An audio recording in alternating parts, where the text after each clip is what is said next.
සුබ උදෑසනක් සියලුම දෙනාට. අද දවසේ අපි එකතු වෙලා ඉන්නේ ශ්‍රී ලංකා විශ්වවිද්‍යාලීය පුස්තකාලයාධිපතිවරුන්ගේ සංගමය මගින් පුස්තකාල සහකාරවරුන් සඳහා සංවිධානය කරලා තියෙන කෘතිම බුද්ධිය නැත්නම් AI සමග පුස්තකාල කාර්ය මණ්ඩලයේ බල ගැන්වීම වැඩසටහනත් එක්ක.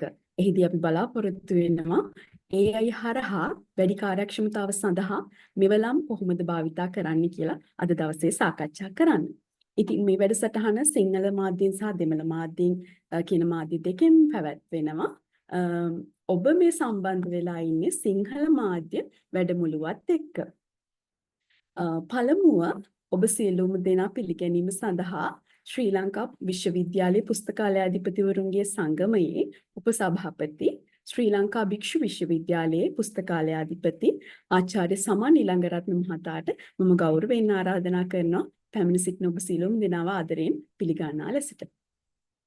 වර උදෑසනක් ප්‍රාර්ථනා කරනවා ඉතලා අතුළු සංවිධායක මණ්ඩලයට ශ්‍රී ලංකා පුස්තකාලයාධිපති විශ්වවිද්‍යාලීය පුස්තකාලයාධිපතිවරුන්ගේ සංගමයේ උපසභාපති විදියට අද දවසේ අපේ පුස්තකාල පුස්තිකයන්ට පවත්වන්නට යෙදෙන මේ AI සම්බන්ධ සාම විස්තර හරවත් වැඩමුළුව සඳහා පිළිගැනීමේ කතාව සිදු කිරීම සඳහා ආරාධනා කිරීම සම්බන්ධයෙන් ශ්‍රී ලංකා විශ්වවිද්‍යාලීය පුස්තකාලයාධිපතිවරුන්ගේ සංගමයේ පුහුණු කටයුතු භාරව සිටින අපේ හිතවත් ආචාර්ය නායනි ගුණවර්ධන පළමුවම ස්තුතිය පළ කරනවා. ඒ වගේම අද දවසේ අපේ ප්‍රධාන මේ දේශනය කරන ලබන ඒ වගේම සම්පත්දායකයා විදියට අප හා සම්බන්ධ වන අපේ කලන මිතුරු කසුන් මුණසිංහ මැතිතුමා. එතුමන් මම හිතනවා දැනට ශ්‍රී ලංකාවේ සිටින මේ සම්බන්ධව කතා කරන්න පුළුවන් ප්‍රාමාණිකම පුස්තකාලවේදියා. ඉතින් එතුමන්ගේ අධික කාර්යබහුල රාජකාරී කාර්යාවලිය මතකට පස කළා අප වෙනුවෙන් අප පුස්තකාල වෘත්තිය වෙනුවෙන් මේ දක්වන්නා වූ මෙහෙවර සම්බන්ධයෙන් එතුමාට පළමුවෙන්ම ස්තුතිය පළ කරනවා.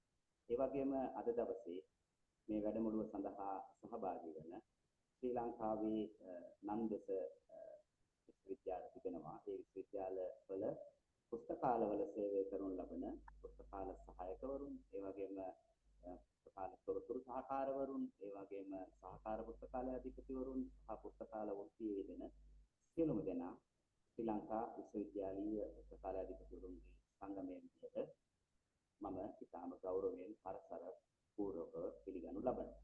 ඒ වගේම තමයි ශ්‍රී ලංකා විශ්වවිද්‍යාලීය පුස්තකාල සංගමය කියලා කියන්නේ ශ්‍රී ලංකාවේ තිබෙන මේ ක්ෂේත්‍රයේ තිබෙන ඉතාම අද්විතීය වෘත්තීය සංවිධානය. පොත් ඇත්තේ භාවිතය සඳහායි.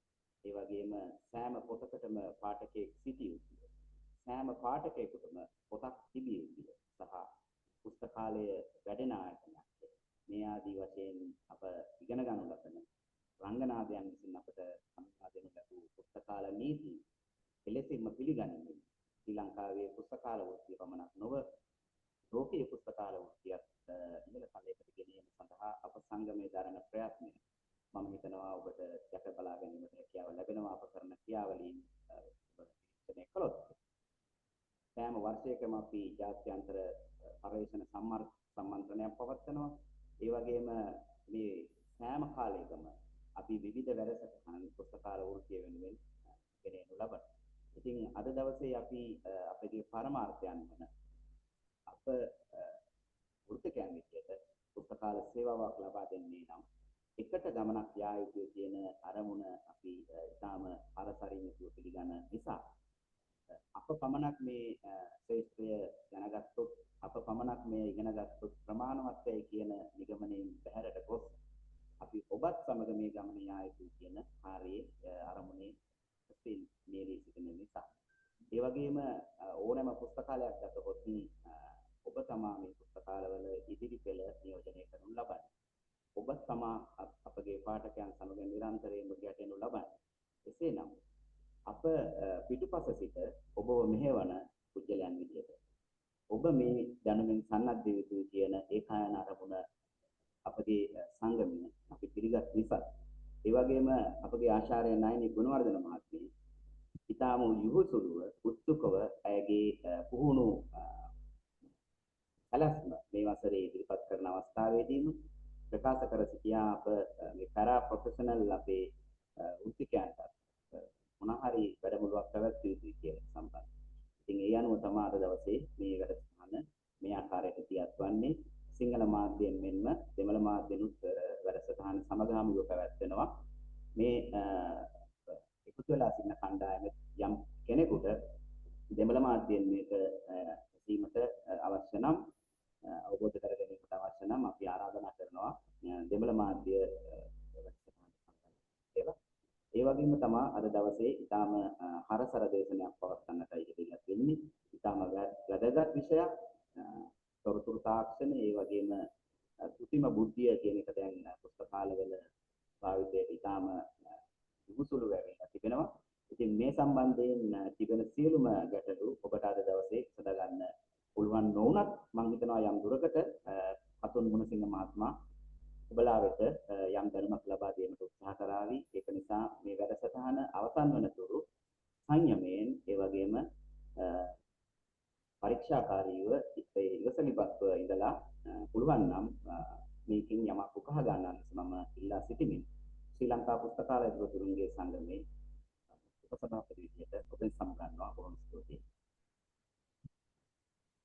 බොහොම ස්තුතියි සමන් සර්. ඉතින් මම කැමතියි පළමුවෙන් අපේ සම්පත්දායකයාව හැඳින්වීමට ප්‍රථමයෙන් ඔබට පොඩි දැනුවත් කිරීමක් කරන්න.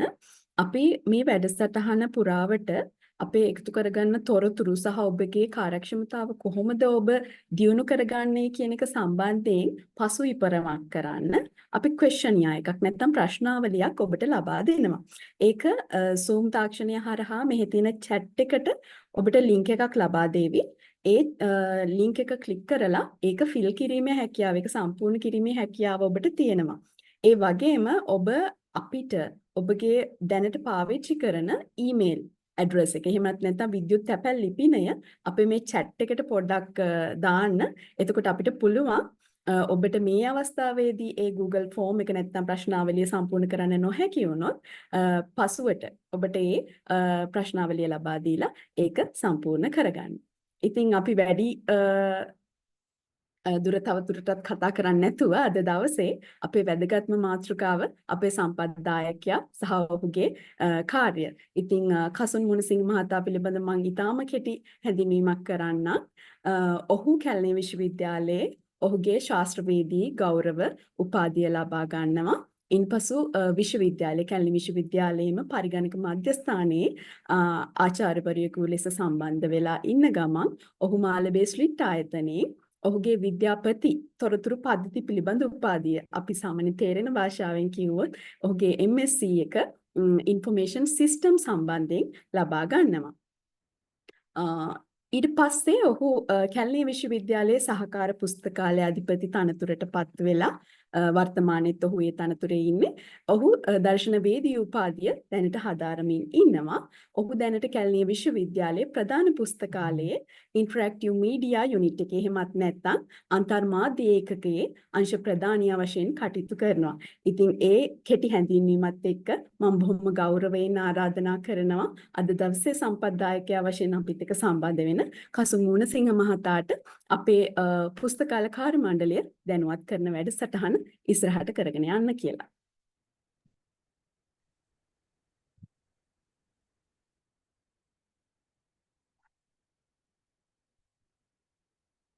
හරි. හැම දිනාටම සුබ උදෑසන ප්‍රාර්ථනා කරනවා.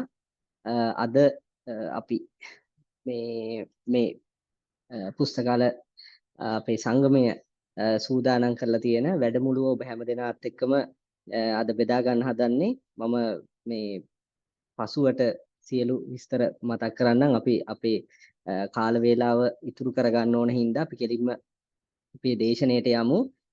හැම දිනාම ආදරෙන් පිළි අරගන්නවා අද දවසේ මේ වෙබිනා එකට.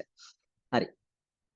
අපි අපේ අද දවසේ කතා කරන මාතෘකාවත් එක්ක සම්බන්ධ වෙමු.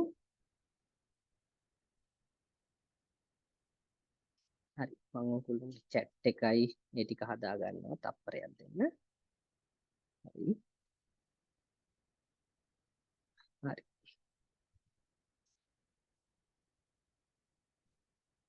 හරි. අද දවසේ අපි කතා කරන්න බලාපොරොත්තු වෙන මාතෘකාව තමයි කෘත්‍රිම බුද්ධිය. නැත්නම් AIත් එක්ක කොහොමද පුස්තකාල කාර්ය මණ්ඩලය සවිශක්තිමත් වෙන්නේ, බලගැන්වෙන්නේ, අපි කොහොමද අනාගතයට අවශ්‍ය කරන පුස්තකාල මේ වෘත්තියට අවශ්‍ය කරන වහංගු සම්පතක් වෙලා තියෙන. දැන් අපි දන්නවා පුස්තකාල ශාස්ත්‍රය ගත්තට පස්සේ ඒ ශාස්ත්‍රයට වැඩ ගොඩක් වැඩි කාලයක් මේ කාලේ. ඒකට හේතුව තමයි තොරතුරු කියන එක ලෝකේ තියෙන අංක එකේම වෙළඳ භාණ්ඩේ බවට පත් වෙලා තියෙනවා. ඒ වගේම තමයි තොරතුරු කියන එක ලෝකේ තියෙන අංක එකේ අවශ්‍යතාවයේ බවට පත් වෙලා තියෙනවා.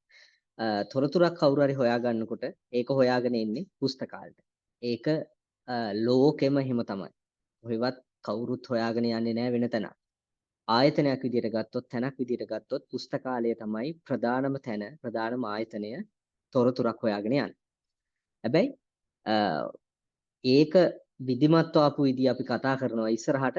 අද දවසේ නමුත් දැන් මේ වර්තමාන තත්ත්වයට එනකොට මේ තොරතුරු හොයාගෙන ඉන පිරිසත් වෙනස් වෙලා, ඒ වගේම තොරතුරුත් අපෙන් ඉල්ලන තොරතුරුත් වෙනස් වෙලා.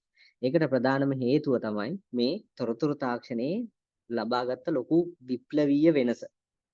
අපි ඒ ගැන තමයි අද කතා කරන්නේ. ඕගොල්ලන්ට මම අද ප්‍රැක්ටිකලි කියලා දෙනවා කොහොමද ලයිබ්‍රරි එක වැඩ කරනකොට, පුස්තකාලයක වැඩ කරද්දී කොහොමද මේ පුස්තකාලේ තමන්ගේ කටයුතු ටික මේ අලුත් තාක්ෂණයේ පාවිච්චි කරලා ඕගොල්ලන්ට අත්‍යවශ්‍යම දේවල් ටික අද කතා කරන්නේ සුළු කාල වේලාවක් තියෙන නිසා. හරි. ඇත්තටම මේ වෙබිනාර් එකේ අරමුණ තමයි මම මුලින් කතා කරන්න නැතුව මෙතෙන්ට ආවේ. මේ අරමුණ ඇත්තටම ඕගොල්ලොත් එක්ක අපි තමයි ගොඩක් වෙලාවට කටයුතු කරන්නේ. පුස්තකාලාධිපතිවරු, සහකාර පුස්තකාලාධිපතිවරු, ඒ වගේම ජ්‍යෙෂ්ඨ සහකාර පුස්තකාලාධිපතිවරු, ඒ වගේ මේ අපි කියනවා ඒක টොප් ලෙවල් මැනේජ්මන්ට් එකට ඕගොල්ලෝ අවශ්‍යම වෙනවා. අත්‍යවශ්‍ය වෙනවා. හේතුව මුළු පුස්තකාලයක්ම බලගැන්වෙන්නේ, මුළු පුස්තකාලයක්ම පවතින්නේ ඇත්තටම ඕගොල්ලොන්ගේ සහයෝගය නිසා. ඒ නිසා අපි යම් දෙයක් හොයාගෙන අපි ඒක ඉදිරියට කරගෙන යනවා නම් පහසුවෙන් අපේ කාර්යයන් ඒ පහසුව ඕගොල්ලොන්ටත් ලබා දිය යුතුයි. ඒක තමයි මේකේ අරමුණ. ඇත්තටම ලෝකේ තියෙන තාක්ෂණයත් එක්ක ගත්තට පස්සේ ඒ තාක්ෂණය අපි ඉන්න ස්ථානයේ සමහර වෙලාවට යම්කිසි පස්සට ඉන්න ස්ථානයක් වගේ හැමෝම කතා කරාට අපිත් එහෙම පස්සට ඉන්නවා කියලා මම අදහස් කරන්නේ. අපිත් ඉන්නේ ඉදිරි පෙළින්. හැබැයි වෙලා තියෙන්නේ අපි කරන දේ සමහරට සමාජය එච්චර ලොකුවට දන්නේ නැහැ. ඒක දැනගන්න අවශ්‍ය කරන මාර්ගෝපදේශක වල එක අධීරයක් තමයි මේ සම්පූර්ණ කිරීමට බලාපොරොත්තු වෙන්නේ. හරි. කෘත්‍රිම බුද්ධිය. අපි අද කතා කරන මාතෘකාවේ කොටස් 4යි. මම මාතෘකාව ඉතා දීර්ඝව ගත්තේ නැහැ. මොකද කාල වේලාව ඉතාම අවමයි සහ හැමදෙනාම සේවය කරන ගමන් තමයි මේකට සම්බන්ධ වෙන්නේ. ඒක නිසා කෘත්‍රිම බුද්ධිය කියන්නේ මොකද්ද? ඒ වගේම කෘත්‍රිම බුද්ධිය පුස්තකාල ක්ෂේත්‍රයට කොහොමද බලපාන්නේ? ඒ වගේම මේ විප්ලවීය වෙනස සඳහා ඔබ සූදානම්ද? ඒක සූදානම් වන ආකාරය. අපි සූදානම් වන ආකාරය කියන තැනදී ටිකක් කතා කරමු. පුස්තකාල කාර්ය මණ්ඩලය සඳහා කෘත්‍රිම බුද්ධි මෙවලම් කියන කොටස යටතේ ප්‍රැක්ටිකල් එක සම්පූර්ණයෙන්ම කරමු. ඔයගොල්ලෝ හැමෝටම මේක රෙකෝඩ් වෙනවා. රෙකෝඩින් එකත් ගන්න පුළුවන්. ඒ වගේම මුලින්ම ත්‍රිශාලා මෙන්න මේ මතක් කර විදියටම ඕගොල්ලන්ට හැකියාව තියෙනවා මේ වෙබිනාර් එක මේ කරගෙන යන වෙබිනාර් එක පිළිබඳව. දැන් ඕගොල්ලෝ ඊමේල් මට පේනවා. ඕගොල්ලෝ හැමෝම මගේ ඊමේල් ඇඩ්‍රස් එක එවනවා. ඕගොල්ලෝ හැමෝම ඊමේල් ඇඩ්‍රස් එක දැන්ට එවන්න. මොකද ෆෝම් එක මේ අතරේ ෆිල් කරගන්න දාන එක කරගන්න බැරි වුණොත් බැරි වෙලා හරි ඕගොල්ලෝ ඊමේල් එකවල තියෙනවා. අපේ ඊමේල් එකට අපි එවනවා අපේ ෆෝම් එක. හරි. කෘත්‍රිම බුද්ධිය කියන්නේ මොකක්ද? කෘත්‍රිම බුද්ධිය කියලා කියන්නේ ඕගොල්ලන්ට තාම සරලව ගත්තොත් එමු කෘත්‍රිම බුද්ධිය කියලා කතා කරන දේත් එක්ක කෘත්‍රිම බුද්ධිය කියලා කියන්නේ යන්ත්‍ර අනුසාරයෙන් මානවීය ක්‍රියාකාරකම් කරන්න පුළුවන් හැකියාව. ඒකටනේ අපි කියන්නේ. මේකේ ලොකු පරස්පරතාවන් තියෙනවා. හේතුව සමහර අවස්ථාවලදී ඉතින් ඇත්තටම මිනිස්සු බුද්ධිය කියන්නේ මොකක්ද කියලා තාම හොයාගෙන නැහැ. ඇත්තටම මේ ලෝකේ බුද්ධිය කියන්නේ මොකක්ද කියන එක නිවැරදිව. නමුත් අපි විශ්වාස කරනවා අපි යම්කිසි මානවීය ක්‍රියාවලියක් කරන්නේ බුද්ධියක් නිසා. තමන්ගේ බුද්ධිය මෙහෙයවීම තමයි මානවීය ක්‍රියාවලියන් කරන්නේ. මේ මානවීය ක්‍රියාවලියන් වල තියෙන ඇතුළත තියෙන ගැඹුර දකින්න තියෙන විශේෂාත්මක ක්‍රමවේදයක් විදියට තමයි අපි අපේ ඥානය බුද්ධිය පුළුල් කරගෙන අපි දේවල් සිදු කරන්නේ සමාජයට. අපි පොතක් ලියනවා. ඒ වගේම අපි ගෙවල් හදනවා, අපි නිර්මාණ කරනවා, අපි වාහන හදලා තියෙනවා, අපි ගුවන් යාන හදලා තියෙනවා, රොකට් හදලා තියෙනවා, අපි මුහුදේ යනවා, ගැඹුරු මුහුදකින් මිදෙනවා. අපි මේ ලෝකෙදී කරන්න පුළුවන් හැමදේම කරනවා. විශාල ගොඩනැගිලි නිර්මාණය කරනවා. මේ හැම දෙයකටම මූලික වෙලා තියෙන බුද්ධිය. එතකොට මේ බුද්ධිය මෙහෙයවමින් කරන කටයුත්ත අපි මිනිස්සු කල්පනා කරන්න පටන් ගත්තා. ඇත්තට මේ අපේ බුද්ධිය මට මගේ බුද්ධිය සම්පූර්ණයෙන් තව කෙනෙකුට දෙන්න බෑ. මම දන්න දේවල් ඔක්කොම ඕගොල්ලන්ට කියලා දෙන්න බෑ. සහ ඕගොල්ලෝ ඔක්කොටම ඒක ගැලපෙන්නේත් නැහැ. සමහර වෙලාවට සමහර දෙනෙකුට විතරයි අපි කතා කරන දේ ගැලපෙන්නේ. ඒ ගැලපෙන අය තමයි සමහරවිට ගොඩක් වෙලාවට මේ වගේ දෙයකට වුණත් එකතු වෙන්නේ. ඒක ගැලපෙන්නේ නැති කවුරු හරි ඉන්නවනම් ඒ අය මේකත් එක්ක සම්බන්ධ වෙන්නේ නැහැ. ඒක සාමාන්‍ය දෙයක්. හැබැයි මේ કૃතිම බුද්ධිය කියන එක ගත්තම මේ કૃතිම බුද්ධියේ තියෙන සුවිශේෂීත්වය ඒක තමයි මිනිස්සු කල්පනා කළා අපිට මේක යන්ත්‍රානුසාරයෙන් නිර්මාණය කරන්න බැරිද කියලා. මේ හදපු දේ. එතකොට මේ බුද්ධිමය සංකල්පයක් කොහොමද මැෂින් එකකට ගේන්නේ? එතකොට මම තාම මේ සරලව කියන්නේ මැෂින් එකකට මේක ගේන ක්‍රියාවලිය 1950 ගණන් වල ඉඳලා අද වෙනකන් ක්‍රමවේදයක් විදිහට තිබුණා. ටිකෙන් ටික දියුණු වෙවි ආවා. හැබැයි එයාලක තිබුණ ලොකුම අපහසුතාවය තමයි ඒකට දෙන බලය කොහොමද හදාගන්නේ. එහෙම තාක්ෂණයක් අපි ගාව තිබුණේ බලය කොච්චර හදා ගන්නවද මේ පරිගණකයකින් ඕගොල්ලෝ දන්නවා ඕගොල්ලෝගේ දැන් ගොඩක් දෙනෙක් ලොග් වෙලා ඉන්නේ තමන්ගේ මොබයිල් එකේ.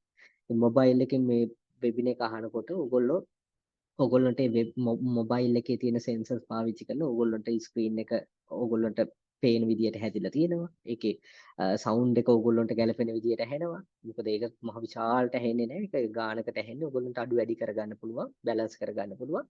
ඊට පස්සේ ඕගොල්ලෝ ඒ අහලා තියෙන දේ පොඩ්ඩක් ඒක පස්සට දාලා ඒක ඇහෙන්න දීලම අපිට වෙන වැඩක් කරන්නත් පුළුවන් අවශ්‍ය නම් දැන් කරන්න එපා. එතකොට ඒ වගේ දෙයක් කරන්නත් පුළුවන්. ඒ වගේම අපිට মালටි ටාස්ක් කරන්න පුළුවන් වෙලා තියෙනවා. මේ মালටි ටාස්ක් කරනවා කියන්නේ වැඩ ගොඩක් එක වෙලාවක කරනවා.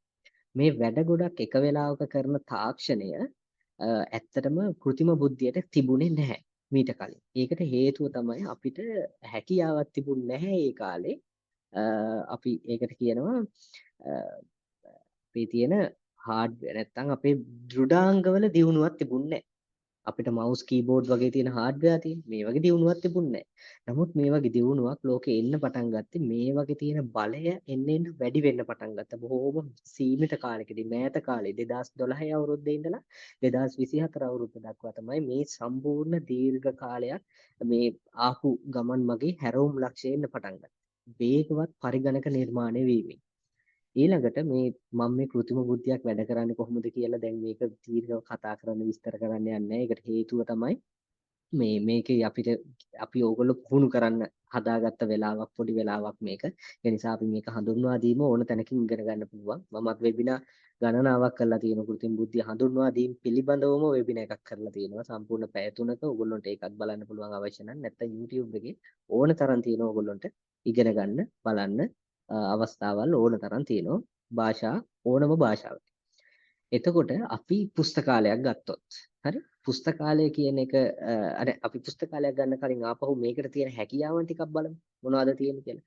કૃතිම බුද්ධියට විශේෂිත හැකියාවක් තියෙනවා අපි තියෙන මේ වටේ තියෙන අපිත් එක්ක තියෙන ඕනම උපාංගයක් එක්ක වැඩ කරන්න. උපාංගයක් කියලා කියන්නේ ඒවා පොත් වෙන්න පුළුවන්. මේ තමයි අපිට තියෙන ලොකුම උපාංගය. හරි අපි ගාව තියෙන මැටීරියල්ස් වලින් පොත් මේ පොත් එක වැඩ කරන්න පුළුවන්. ඒ වගේම තමයි අපේ ගාව තියෙන හાર્ඩ්වෙයාර් වර්ගවල කියනවා අපි කම්පියුටර් එකක් තියෙනවා ලැප්ටොප් එකක් තියෙනවා මොබයිල් ෆෝන් එකක් තියෙනවා මේ ඕනම එකකින් වැඩ කරන්න පුළුවන්. ඒක තමයි මේකේ තියෙන විශේෂත්වය. එතකොට මේ වැඩ කරන්න පුළුවන් හැකියාව මේ තියෙන විශේෂත්වය පුස්තකාල ක්ෂේත්‍රයට අපි සාමාන්‍ය ගත්තන් පස්සේ මේක සාමාන්‍ය පුස්තකාල වෘත්තිකයෙක් විදියට දැන් මම පුස්තකාල වෘත්තිකයෙක් විදියට ගත්තට පස්සේ පුස්තකාල පැත්තට ගත්තොත් මේ ඕනම දෙයකින් වැඩ කරන්න පුළුවන් වීම අපිට පුදුම පහසුවක්. හරි අපිට සෑහෙන පහසුවක්. සමහර අංශවල අයට ඒව අත්‍යවශ්‍ය නැහැ. සමහර රැකියා කරන අයට ඒක අත්‍යවශ්‍ය නැහැ. නමුත් පුස්තකාල වලට මේ තාක්ෂණික මෙවලම් එක කටයුතු කිරීම අත්‍යවශ්‍ය දෙයක් වෙලා තියෙනවා වර්තමානයේදී. ඒ වගේම තමයි අපි ගත්තොත් උපාංගික වැඩ කරන්න පුළුවන් හින්දා ඒ උපාංගවල හැසිරීම අඳුන ගන්න කෘත්‍රිම බුද්ධියට හැකියාවක් තියෙනවා. උදාහරණයක් විදිහට ළමයෙක් කෙනෙක් පොතක් හොයාගෙන. මම නිකන් උදාහරණයක් කියන්නේ.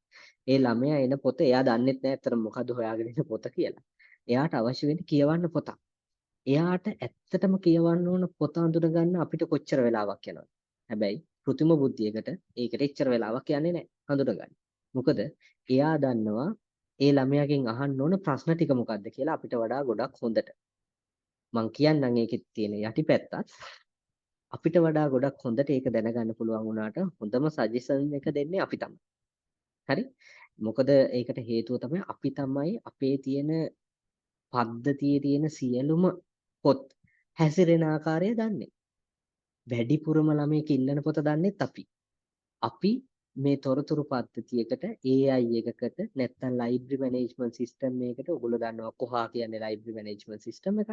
මේ පුස්තකාල කල්පනා කරන පද්ධතියකට අපි දත්ත දීලා තියෙනවා නම් දිගටම ගත්ත ළමයි මේ ළමයා ගන්නකොට අපි පොත බාකෝඩ් එකට අල්ලනවා කියන්නේ ඒකේ කවුන්ට් වෙනවා මේ පොත ගෙනිච්ච කියලා. ඒ වගේ දත්ත ටික අපි දුන්නොත් පමණක් කෘත්‍රිම බුද්ධියට හැකියාවක් තියෙනවා ඒක හඳුනගෙන මෙයාට හොඳම පොත මේකයි මොකද මේ වගේ ළමයි ගොඩක් ඇවිල්ලා ගෙනියන පොත මේකයි කියලා හඳුන්වලා දෙන්න. හැබැයි අපිට ඊට වඩා හැකියාවක් තියෙනවා මම ඕගොල්ලෝගේ හැකියාව ඊට වඩා එහාට ගිහිල්ලා පෙන්වන්නම්. ඊට පස්සේ අනිත් එක මේකේ තියෙන විශේෂිතම දේ මෑත කාලීනව තමයි විශේෂිතම දේ පටන් ගත්තේ ඒ තමයි අපි මේ කතා කරන භාෂාව. අපි මේ කතා කරන මව් භාෂාව. හරි මානව භාෂාවන් එයාට හඳුන ගන්න හැකියාවක් තියෙනවා. දැන්ට සිංහල භාෂාව වුණත් එයාට ඉතාම හොඳින් හඳුන ගන්න හැකියාවක් තියෙනවා. හරි අපි කතා කරන පරණ දේවල් ගැන කතා කරනකොට ඒ දේවල් ගොඩක් වෙලාවට නෑ වගේ අපිට හිතෙන්න පුළුවන්. තොරතුරු තාක්ෂණික කෘත්‍රිම බුද්ධිය ඇතුලේ නෑ. කෘත්‍රිම බුද්ධිය ඇතුලේ ඒවත් තියෙනවා. හඳුන ගන්න හැකියාවක් තියෙනවා. කිසිම ගැටලුවක් නෑ. ඒ වගේම තමයි මානව භාෂා හඳුන ගන්න ලැබීම් පිළිබඳව ඕගොල්ලන්ට මම පොඩ්ඩක් ඉස්සරහදී කියලා දෙන්න. ඒක ගොඩාක් වැදගත් වෙයි ඕගොල්ලන්ට සහ ඕගොල්ලෝගේ පොඩි අයට උනත් ඇත්තටම ගොඩාක් වැදගත් වෙයි. ඒක කොච්චර ප්‍රයෝජනවත් වෙනවද කියලා අපිට බලා ගන්න පුළුවන්. ඒ වගේම තමයි නව තොරතුරු සහ අත්දැකීම් වලින් ඉගෙන ගන්න හැකියාවක් තියෙනවා කෘත්‍රිම බුද්ධියට. නව තොරතුරු සහ අත්දැකීම් වලින් ඉගෙන ගන්නවා කියන්නේ මොකක්ද? එයාට හැකියාවක් තියෙනවා කෘත්‍රිම බුද්ධියට විශේෂිත හැකියාවක්. ඒ තමයි එයාට මේ කෘත්‍රිම බුද්ධියකින් හැකියාවක් තියෙනවා අපි ලබා දීපු තොරතුරු අරගෙන අපි හැමදාම දෙන තොරතුරු එකතු කරලා තියාගෙන ඒ තොරතුරු කාලයක් තිස්සේ ගලාගෙන කියපු රටාව අඳුන ගන්න ඒ අනුව ඒකට හොඳ අත්දැකීමක් එකතු කරගන්න හැකියාවක් තියෙනවා. කොච්චර මේ කියන්නේ සමහර මිනිස්සු කියනවා ඒක ඉතාම විනාශකාරී දෙයක් කියලා. ඊට වඩා ඒකේ ගැඹුරක් තියෙනවා. විනාශකාරී දේවල් ගත්තොත් ඊට වඩා විනාශකාරී දේවල් මේ ලෝකේ තියෙනවා. නමුත් කෘත්‍රිම බුද්ධිය ගත්තොත් එම විනාශකාරී පැත්තට තිබුණත් අපි ඉතින් එහෙම දෙයක් අද වෙනකන් අහලත් නැහැ දැකලත් නැහැ නේ හරියට. අපි කරන්න ඕන අපි මේවා අපිට අවශ්‍ය විදියට හැඩගස්සා ගන්න. ඊළඟට කෘත්‍රිම බුද්ධියේ තවත් අංශ දෙකක් තියෙනවා. එකක් තමයි මේක ස්වයංක්‍රීයව ක්‍රියා කරන්න පුළුවන් කාගේවත් මැදිහත් වීමක් අවශ්‍ය වෙන්නේ නැහැ. ඒ වගේම තමයි පරිශීලකයන්ට සහ විශේෂඥයන්ට අවශ්‍ය කරන නිර්දේශ ලබා දෙන්න පුළුවන්. ඒ කියන්නේ මට අවශ්‍ය වුණොත් රිපෝට් එකක් හදාගන්න මට එච්චර හිතන්න දෙයක් නෑ රිපෝට් එකක් හදා ගැනීම සම්බන්ධව. ඒකට හේතුව තමයි ඊටාම පහසු ක්‍රමයකට මට පුළුවන් රිපෝට් එකක් හදාගන්න නිකන් වචන කීපයක් දීලා. මොකද එයාට හැකියාවක් තියෙනවා අපිට ගැළපෙන නිර්දේශය දෙන්න. මම මේ කෙනාට මේක යවනවා නම් මේ විදියට මේක වෙන්න ඕන කියලා එයාට හදාන්න හැකියාවක් තියෙනවා. ඒක තමයි තියෙන විශේෂත්වය. කෘත්‍රිම බුද්ධිය කියන්නේ ඕක. අපි මේ කෘත්‍රිම බුද්ධියත් එක්ක තමයි ඉස්සරහට කතා කරන්න යන්නේ. කසුන්ස පොඩි බාධා කිරීමක් මේ ඔව්. ස්ක්‍රීන් එකේ සර්ගේ chat එක හරි participant list එක හරි නිසා අපිට පොඩි ආ හැංගිලා තියෙන ඒ කොටස හරි. link දැන් title හරි එක නේද? තාම නෑ.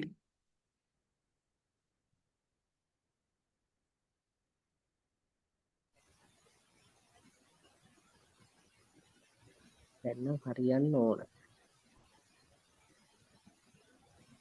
ස්ක්‍රීන් එකේ මැද හරිය උඩ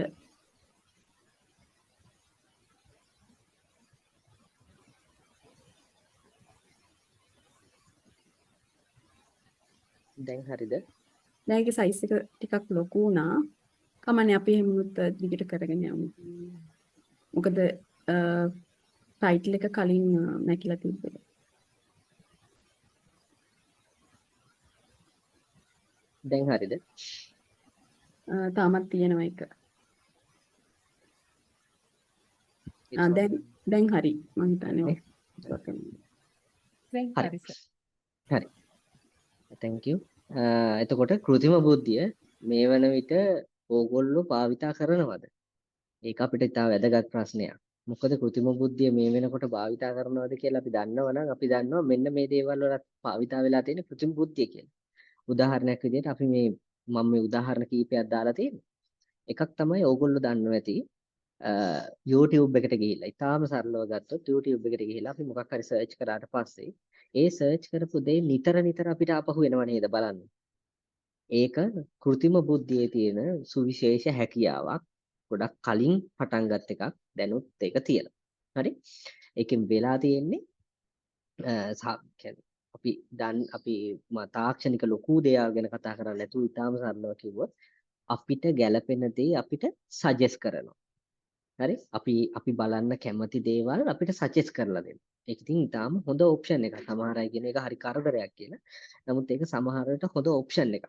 ඕගොල්ලන්ට අවශ්‍ය නැත්නම් YouTube එකේ තෝරන තරම් මේ කියන්නේ YouTube එකේ හැකියාව තියෙනවා. මේක මට බලන්න අවශ්‍ය නැහැ කියලා අයින් කළා දාන්න. එතකොට ඒක තවත් ඕගොල්ලන්ට YouTube එකේදී පෙන්වන්නේ නැහැ. ඒ ආකාරයේ දේවල් YouTube එකේ පෙන්වන්නෙත් නැහැ. උදාහරණයක් විදිහට අපි හිතමු TV එකේ තියෙන කතාවක් ඕගොල්ලෝගේ YouTube එකේ හැමදාම පෙන්වනවා. ඕගොල්ලෝ කැමති නැත්නම් ඒක අයින් කරගන්න ඉතාලම සරලයි. ඒක අයින් කරගන්න ක්‍රමයක් තියෙනවා. මම ඒකත් ඉස්සරහට යනකොට පෙන්නන්නම්. ඕගොල්ලන්ට ඒක පාවිච්චි කරලා හරියටම এডুকেෂන් පැත්තට තියෙන දෙයක් හෝ නැත්නම් තමන් ආස කරන පැත්තේ දේවල් ටික විතරක් ඒකේ ගන්න පුළුවන්. ඒකට පාවිච්චි කරන්නේ කෘත්‍රිම බුද්ධිය. අපි ඒක දැනන් හිටියේ නැති වුණාට ඒක ඒ විදිය තමයි පාවිච්චි කරන්නේ. ඊළඟ දේ තමයි ඕගොල්ලොන්ගේ ජංගම දුරකථනය. හරි? විශේෂයෙන්ම ඕගොල්ලෝ මෙතන මම මේ අයිකොන් එක දාලා නැහැ WhatsApp. ඕගොල්ලෝ WhatsApp හරි එහෙම නැත්නම් මෙතන තියෙනවා Facebook තියෙනවා ගොඩක් උපාංග තියෙනවනේ මේ අපිට තියෙන softwares වර්ග ගොඩක් තියෙනවනේ වැඩ කරන්නේ web application ඕගොල්ලෝ හොයන්න කැමති දෙයක් කතා කරන්නකෝ නිකන් මේ ෆෝන් එක මෙහෙම සාමාන්‍ය විදිහට අපි ෆෝන් එක නිකන් අරගෙන ෆෝන් එක මේ පැත්තකින් තියාගෙන අපි හොයන්න කැමති දෙයක් හරි මොනවා හරි දෙයක් උදාහරණ නිකන් අපි හිතමු perfume එකකට කැමති නම් perfume ගැන හොයන්නකෝ දැන් මේ මම perfume කියන වචනේ කිව්වා සිංහලෙන් නෙවෙයි ඉංග්‍රීසියෙන් මේ වචනේ කිප්පතාවක් කියලා අන්තර්ජාලයේ සම්බන්ධ වෙලා තියෙන වෙලාවක මේක කියන්න ඕන කියලා ඕගොල්ලෝ තව විනාඩි 10කින් 15කින් ගිහින් බලන්න අනිවාර්යයෙන්ම ඕගොල්ලන්ට ඒ සම්බන්ධ ඇඩ් එකක් පෙන්වන්න පටන් ගන්නවා. ඒකට හේතුව තමයි අපි මේ වෙලාවේ මේ ෆෝන් එක ඇත්තටම අපි කියන දේ අහගෙන ඉන්නවා. ඒකයි ඇත්ත. ඒකට භාවිතා කරන්නේ කෘත්‍රිම බුද්ධිය. එයා ඇනලයිස් කරනවා පර්සනලි මං කොයි වගේද කියලා. ඒක ඉතින් සංකීර්ණ දෙයක්. ඇත්තටම මේක එහෙම වෙනවද නැද්ද කියලා ඕගොල්ලන්ට හිතන්න ඕන නම් try කරලා බලන්න. උනේ නැති වුණොත් මට කියන්න. හරි? අනිවාර්යෙන් මේක සම්පූර්ණයෙන්ම වෙනවා. ඒ වගේම තමයි ඕගොල්ලෝ දැකලත් ඇති Google එකේ ඕගොල්ලන්ට කොහේ හරි ගමනක් යනකොට දාන්නේ map එක. map එක දාලා location එක කොහෙට හරි තැනකට දැම්මට පස්සේ ඕගොල්ලන්ට traffic පෙන්නනවා. හරි? ඒ වගේම තමයි ඕගොල්ලෝ යන වේගය පෙන්වනවා. දැන් වාහනේ වේගය පෙන්වන්න පුළුවන් ක්‍රමවේදයක් තියෙනවනේ. එහෙම පෙන්වන්න පුළුවන් ක්‍රමවේදය තමයි වාහනයක් පෙන්වනවා නම් ඒකට තියෙන ක්‍රමවේදේ ඕගොල්ලෝ පැහැදිලිව දන්නවා. ඒ ක්‍රමවේදය තමයි මේ නැවිගේෂන් අපි යන කොහේ හරි ගමනක් යනකොට අපි යන මාර්ගය යාට හඳුනා ගන්න පුළුවන්. ඒ මාර්ගයේ වාහනයකට යන්න පුළුවන් වේගය. ඒ කියන්නේ මගේ මොබයිල් එක තියෙනවා නම් මොබයිල් එක මේ වෙලාවේ මෙන්න මෙච්චර දුරක් පහු කරන්න යන වේගය කියන එක යා තීරණය කළා. ඒකෙන් තමයි වාහනේ කොච්චර වේගින් යනවද කියලා හොයලා දෙන්නේ. මේ හැකියාවන් හැම එකක්ම කෘත්‍රිම බුද්ධියෙන් හින්දා අපිට ලැබිච්ච දේවල්. හරි? ඒ වගේම තමයි ඉස්සරහට ගත්තොත් ඩිසයින් කරන දේවල් වලට කෘත්‍රිම බුද්ධිය තියෙනවා. මම මෙතනින් පෙන්නන්න ස්ක්‍රීන් එක මේ පැත්තේ ෂෙයා වෙලා තියෙන හින්දා මේ Canva කියන software එක පාවිච්චි කරලා ඕගොල්ලන්ට පුළුවන් මේක පොඩි software එකක් Canva කියලා search කරාට පස්සේ ගන්න පුළුවන්. මේ Canva කියන software එක පාවිච්චි කරලා ඕගොල්ලන්ට ඕනම ඩිසයින් එකක් හදා ගන්න පුළුවන්. calendar එකක් හදා ගන්න පුළුවන්, invitation card එකක් හදන්න පුළුවන්, birthday card එකක් හදා ගන්න පුළුවන්. ඕන දෙයක් හදා ගන්න පුළුවන්.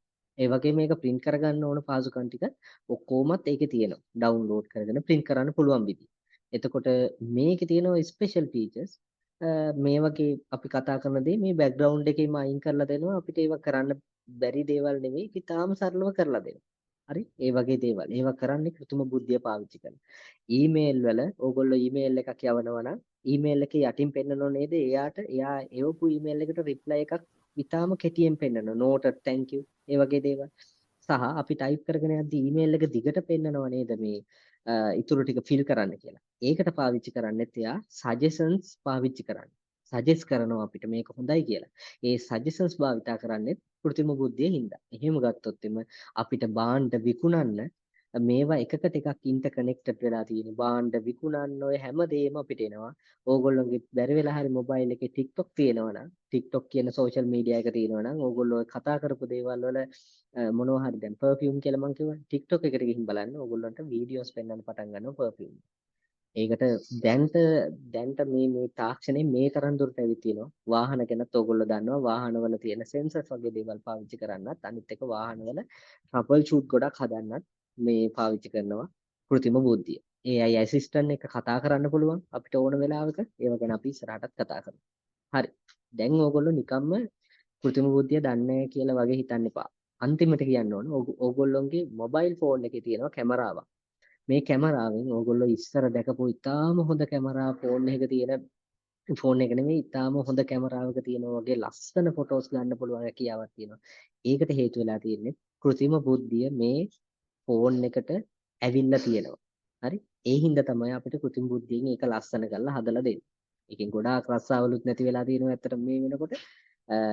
ඒක පුස්තකාල ශාස්ත්‍රයටත් බලපානවද කියලා බලන්න තමයි අපි දෙවෙනි කොටසේදී කතා කරන්න බලාපොරොත්තු වෙන්නේ. හරි. පුස්තකාල අපි ගත්තොත් කෘත්‍රිම බුද්ධිය පුස්තකාල ශාස්ත්‍රයට කොහොමද බලපාන්නේ? හරි. කෘත්‍රිම බුද්ධිය පුස්තකාල ශාස්ත්‍රයට බලපාන්න කාරණාවට කලින් අපේ පුස්තකාල ටිකෙන් ටික පුස්තකාල කියන වචනය එතන තියාගත්තට මේක ප්‍රජා මධ්‍යස්ථානයක් බවට නැත්නම් අපි කියනවා සම්පූර්ණයෙන්ම කමියුනිටි සෙන්ටර් එකක් නැත්නම් ප්‍රජා මධ්‍යස්ථානයක් බවට පත්වෙමින් තියෙනවා. ප්‍රජා මධ්‍යස්ථාන කියලා කියන්නේ අපිට මේ එක තැනකට විශ්වවිද්‍යාලයකට හෝ නැත්නම් මහජන පුස්තකාලයකට හෝ ඒ වගේ තැනකට ලඟු වෙන්නේ නැතුව අපිට දීර්ඝ කාලීනව මේ පුස්තකාලය කියන එක මේ පවත්වාගෙන යන්න බැරි තත්ත්වයක් ඉන්න ගන්නවා ඉස්සරහට. හේතුව තොරතුරු හොයාගෙන එන කෙනාට අපි ඕනම තොරතුරක් දෙන්න බැඳී සිටිනවා. විශේෂයෙන් විශ්වවිද්‍යාලයක නම් අපිට තියෙන අරමුණු දෙකයි. පළවෙනි අරමුණ තමයි ඉගෙනුම් ඉගැන්වීම් ක්‍රියාවලියට අවශ්‍ය සපෝට් එක දෙන එක, සහයෝගය ලබා දෙන එක. දෙවෙනි පරීක්ෂණ කටයුතු වලට අවශ්‍ය සහයෝගය ලබා දෙන එක. දැන් ඕගොල්ලෝ ওই දෙක නේද කරන්නේ. අපි මේ පුස්තකාලාධිපතිවරු විදියට කරන්නේත් ওই වැඩේමයි. ඕගොල්ලෝ කරන්නේත් ඒ වැඩේමයි. අපි සහයෝගය ලබා දෙන එක තමයි කරන්නේ. කොයි විදියටද අපේ සහයෝගය හැදිලා තියෙන්නේ? අපි දෙන සහයෝගය කොයි විදියටද දෙන්නේ අපි? අපි පොතක් හොයාගන්න තැනේ ඉඳලා පොතක ඇතුලේ තියෙන තොරතුරක් පොතක ඇතුලේ තියෙන තොරතුරක් අරගෙන මෙන්න මේ කොටස ඔයාට ගැලපෙනවා කියන දේ දක්වා ලබා දීම දක්වා අපි ඉගෙනුම් ඉගැන්වීම් ක්‍රියාවලියට අවශ්‍ය සියලුම පහසුකම් අපි සපයනවා. මේක තමයි අපේ තියෙන මේ අපේ තියෙන සුවිශේෂීත්වය. මොකද ඒක ලෙක්චර් කෙනෙකුටවත් මේ සාමාන්‍යයෙන් කරන්න බෑ විශ්වවිද්‍යාලයක ඉන්න. මොකද අපි මේ සම්පූර්ණ විෂයන් ගැන යම්කිසි අවබෝධයක් හරි තියෙන නිසා අපි ඒක දන්නවා. ඒ වගේම ඒකේ දෙවෙනි කාරණාව ගත්තොත් අපි පරේෂණ පැත්තට පරේෂණ පත්‍රිකාවන් නිර්මාණය කරන්න අවශ්‍ය සියලුම පහසුකම් දෙන්නෙත් අපි. පොත් තපා දෙනවා, ඩේටාබේසස් දෙනවා. මේ වචන අමුතු වචන නෙවෙයි ඕගොල්ලන්ට. ඕගොල්ලෝ දන්නවා. යුනිවර්සිටි එකක තියෙනවා පුස්තකාලයක ඩේටාබේසස් දත්ත පදනම් තියෙනවා. ඒ වගේ තියෙනවා මොනවද? e-journal තියෙනවා නේ.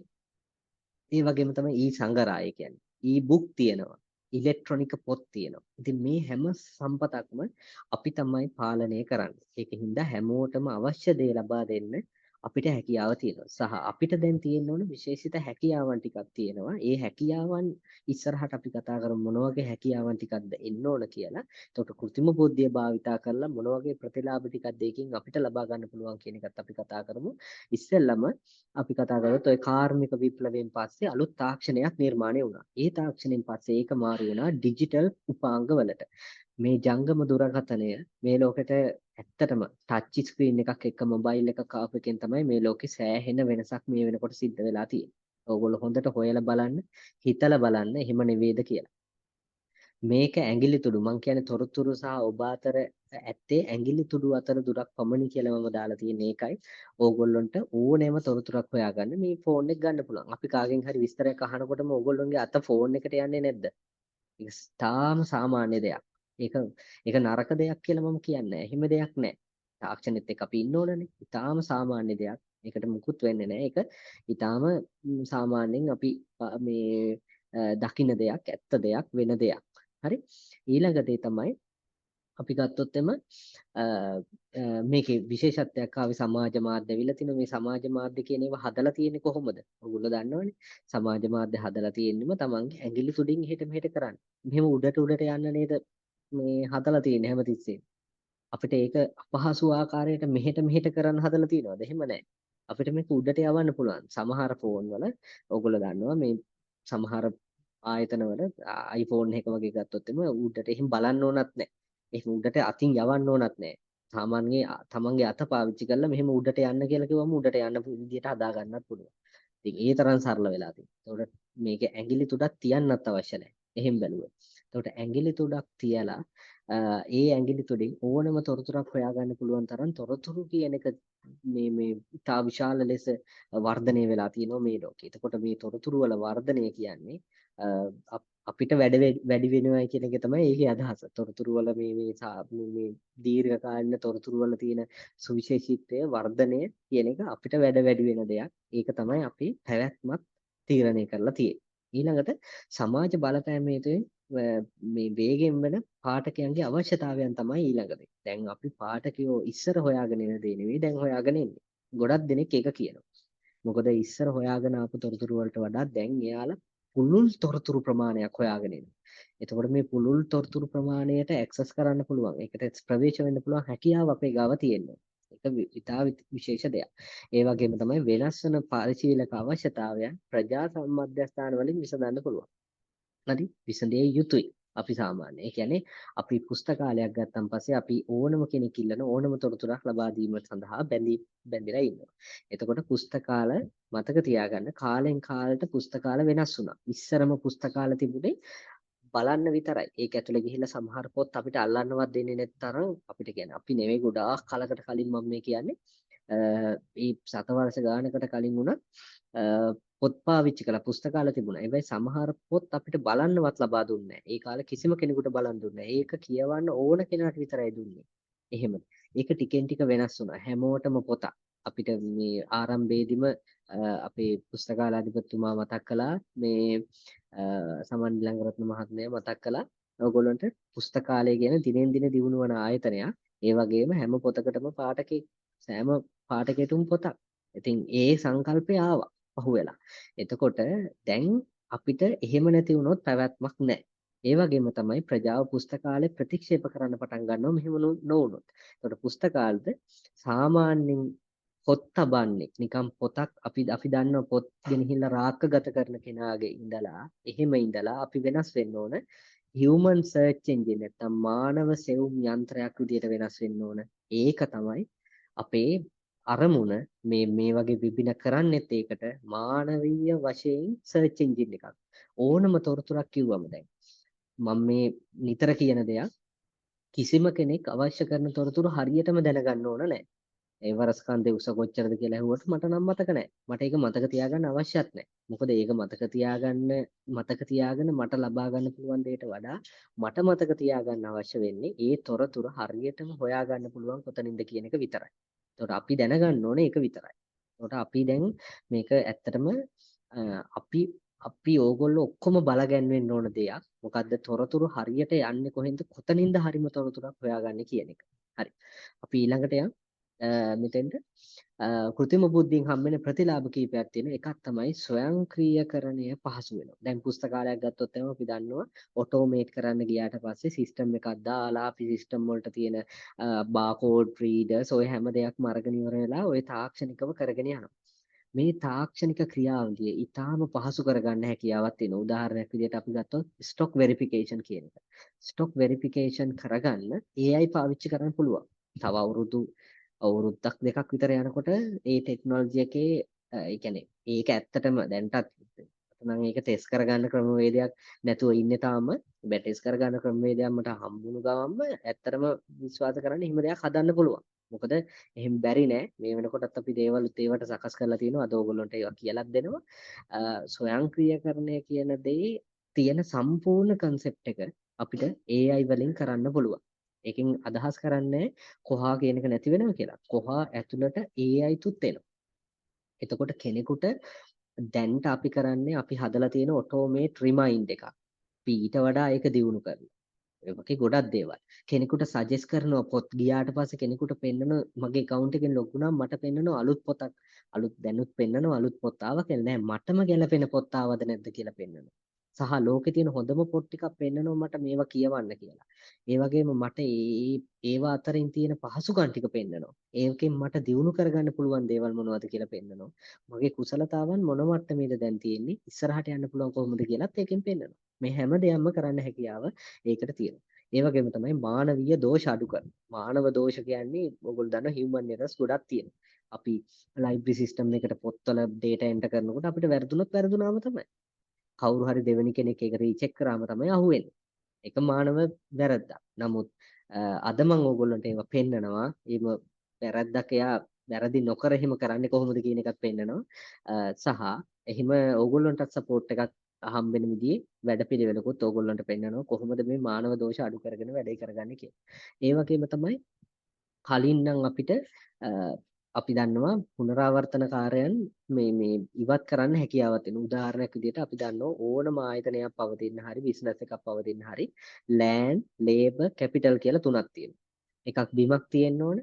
ඊට පස්සේ labor කෙනෙක් ඉන්න ඕන. කවුරු හරි ඒක කරගෙන යන කෙනෙක්. capital එකක් තියෙන්න ඕනේ. යම්කිසි ප්‍රාග්ධනයක් තියෙන්න ඕන. දැන් පුස්තකාලයක් ගත්තට පස්සේ පුස්තකාලයට ප්‍රාග්ධනයක් ලැබෙනවා. පොත් මිලදී ගන්න ඒ දේවල් වල. ඊට පස්සේ අපිට ලේබර්ස්ලා වැඩ කරන් ලේබර් කියලා කිව්වොත් අපේ ඉඳලා ඔක්කොම මානව දේවල් ටික තමයි ලේබර්ස්ලා. ඒ කියන්නේ අපි සිස්ටම් එකකට අපි data දාන්නේ. අපි තමයි මානවය වැඩ කරන්නේ. එතකොට ලෑන්ඩ් එකක් පිහිටන තැනක් එහෙම තියෙනවා. ලෑන්ඩ් කියන එක AI වලට අවශ්‍ය වෙන්නේ නැහැ. මොකද පිහිටන තැනක් නැහැ. තාක්ෂණයේ තියෙන කොතනද? එතන එයාට ඉන්න පුළුවන්. හැකියාව තියෙනවා. දෙවෙනි එක තමයි එයාට කැපිටල් කියලා කියන එක එයාට නිර්මාණය කරගන්න බෑ. හැබැයි අපි ඒක නිර්මාණය කරලා දෙනවා නම් එයාට ලේබර් කෙනෙක් වෙන්න පුළුවන්. හොඳට මතක තියාගන්න මෙච්චර දන්න AI එක මිනිස්සුන්ට වඩා හොඳයි කියලා හිතන්න එපා. මිනිස්සුන්ට වඩා හොඳයි කියලා හිතන්න එපයි කියන තැන මම ඉන්නේ. එක කාරණාවක් මත තවම ඒක කැපිටල් එකක් නෙවෙයි. ප්‍රාග්ධනයක් මූලිකම දෙයක් බවට පත් කර ප්‍රාග්ධනයට වඩා අපි කිව්වොත් ඒක මූලිකම මේ දේ කියලා පුස්තකාලවල එහෙම දෙයක් වෙලා නැහැ. කොහෙවත්. ලෝකෙ කොහෙවත් එහෙම වෙලා නැහැ. දැනටත් අපි ලේබර් කෙනෙක් විදිහට තමයි යා තියාගෙන ඉන්නේ. AI. මොකද අපිට සපෝට් එකට තමයි තියන් ඉන්නේ. අපි අපේ සපෝට් එකට අපේ උදව්වට තමයි AI පාවිච්චි කරන්නේ. හරි. එතකොට මේකේ තියෙන විශේෂත්වය තමයි කෙනෙක් 8-4 වැඩ කරනවා වගේ නෙමෙයි. මෙයාට පැය 24 වුණත් වැඩ කරන්න පුළුවන් මහන්සියක් නැහැ, අපහසුයක් නැහැ, ඒකට ගෙවන්න නැහැ. ඒ වගේ ගොඩක් දේවල් තියෙනවා. පුනරාවර්තන වියදම් අරමුණේ දේවල් දරන්නත් නැහැ, ගෙවලා කලින් ගෙවලා තියන්න ඕන ඒවත් නැහැ, කියනකොට ගෙවන්න ඕනේ නැහැ. අපි මේ පද්ධතියට ගෙවන්න විතරයි අවශ්‍යතාවය තියෙන්නේ. වේගවත් සහ නිවැරදිභාවය. AI වලට තා විශේෂ හැකියාවක් තියෙනවා නිවැරදි තොරතුරු දෙන්න. බැරි වෙලා හරි ඕගොල්ලන්ට ලබා දීපු තොරතුරු වැරදි නම් එයා ඒක නිවැරදි කරගන්නවා. හරි? එයා නිවැරදි කරගන්නවා. අපිට පුළුවන් වුණොත් අපි නිවැරදි කරගන්න විදියකුත් ඒක පෙන්වන්න. ගොඩක් වෙලාවට වැරදි තොරතුරක් එනවා බොරොම අඩුයි. හරි. ඊළඟට පරේෂණ සහ සංවර්ධන ක්‍රියාවලියන් පහසු කරලා දෙනවා. පරේෂණ කටයුතු අපිට කරන්න සිද්ධ වුණොත් අපි කරනවා පුස්තකාලය ඇත්තටම වැඩිපුරම පාවිච්චි කරන මොන අවුරුද්දේ ළමයිද කියලා. පුස්තකාලයක් පාවිච්චි කරනවා. ඔන්න අපිට පොඩි අදහසක් ගන්න පරේෂණයක් කරගන්න ඕන. ඕගොල්ලන්ට ඕන වෙලා තියෙනවා අපිට රිපෝට් එකක් දෙන්න. සර් මෙන්න මේ පොත් වර්ග තමයි වැඩිපුරම අපි ගන්න ඕන. ඒකට හේතුව තමයි ළමයි වැඩිපුරම පාවිච්චි කරන්න කැමති මේ පොත්. ඒ වගේ අපිට ඔන්න දෙනවා මෙන්න මේ වගේ පොත් ටිකක් පාවිච්චි කරන්න කියලා. අන්න එහෙම දෙයක් කරනවා නම් ඒක කරගන්න AI වලට විශේෂ හැකියාවක් තියෙනවා. එයාව සපෝට් කරගෙන මේක කරන්න පුළුවන්. පුස්තකාල මෙන්න මේ කරුණු හයත් එක්ක දීර්ඝව දියුණු කරගන්න හැකියාවක් තියෙනවා. හරි. අපි ඊළඟ කොටසට ගියොත් ඊළඟ පැත්තට කතා කරන්න මේ විප්ලවය සඳහා ඔබ සූදානම් වන ආකාරය මොකක්ද? මම මෙතනින් මේක පොඩි කතාවක් කියලා ඊළඟට මම ප්‍රැක්ටිකලි ඕගොල්ලන්ට පෙන්නන්න පටන් ගන්නවා. මොකද මම මේක ටිකක් දීර්ඝව කතා කරන්නේ නැතුව බොහොම ඉක්මනට කිව්වේ මේ ගැන තොරතුරු ඕන තරම් තියෙනවා. අපිට වෙන වෙලාවක ඩිස්කෂන් එකක් ඕන වෙලාවක මේ වගේ එකක් දාගන්න පුළුවන්. අපි ඕන තරම් ඒ ගැන කතා කරමු. ඒ අය වල පටන් ගත්ත තැන ඉඳලා ඕනනම් ඒ වගේ දේකුත් අපි කතා කරමු. කොහොමද ආවේ දැන් කොහොමද කියලා. මේ විප්ලවයට මේක විප්ලවයක් විදියට දකින්න. හේතුව මං කියලා ඉන්නවා. ගොඩක් දෙනෙක් විශ්වාස කරනවා AI හින්දා ගොඩක් රස්සාවල් නැති වෙනවා කියලා. පුස්තකාලාධිපතිවරුනුත් ඒ රස්සා නැති වෙන ගොඩේ ඉන්නවා. නැත්තේ නෑ. ඇත්තටම ඉන්නවා. පුස්තකාලාධිපතිවරු ඉන්නවා. ඇත්තටම පුස්තකාලාධිපතිවරු නැති වුණු ගමන්ම ඉතින් ඕගොල්ලොන්ටත් ඒක ඒ විදිහටම බලපානවා. හැමෝටම එක වගේ තමයි බලපාන්නේ.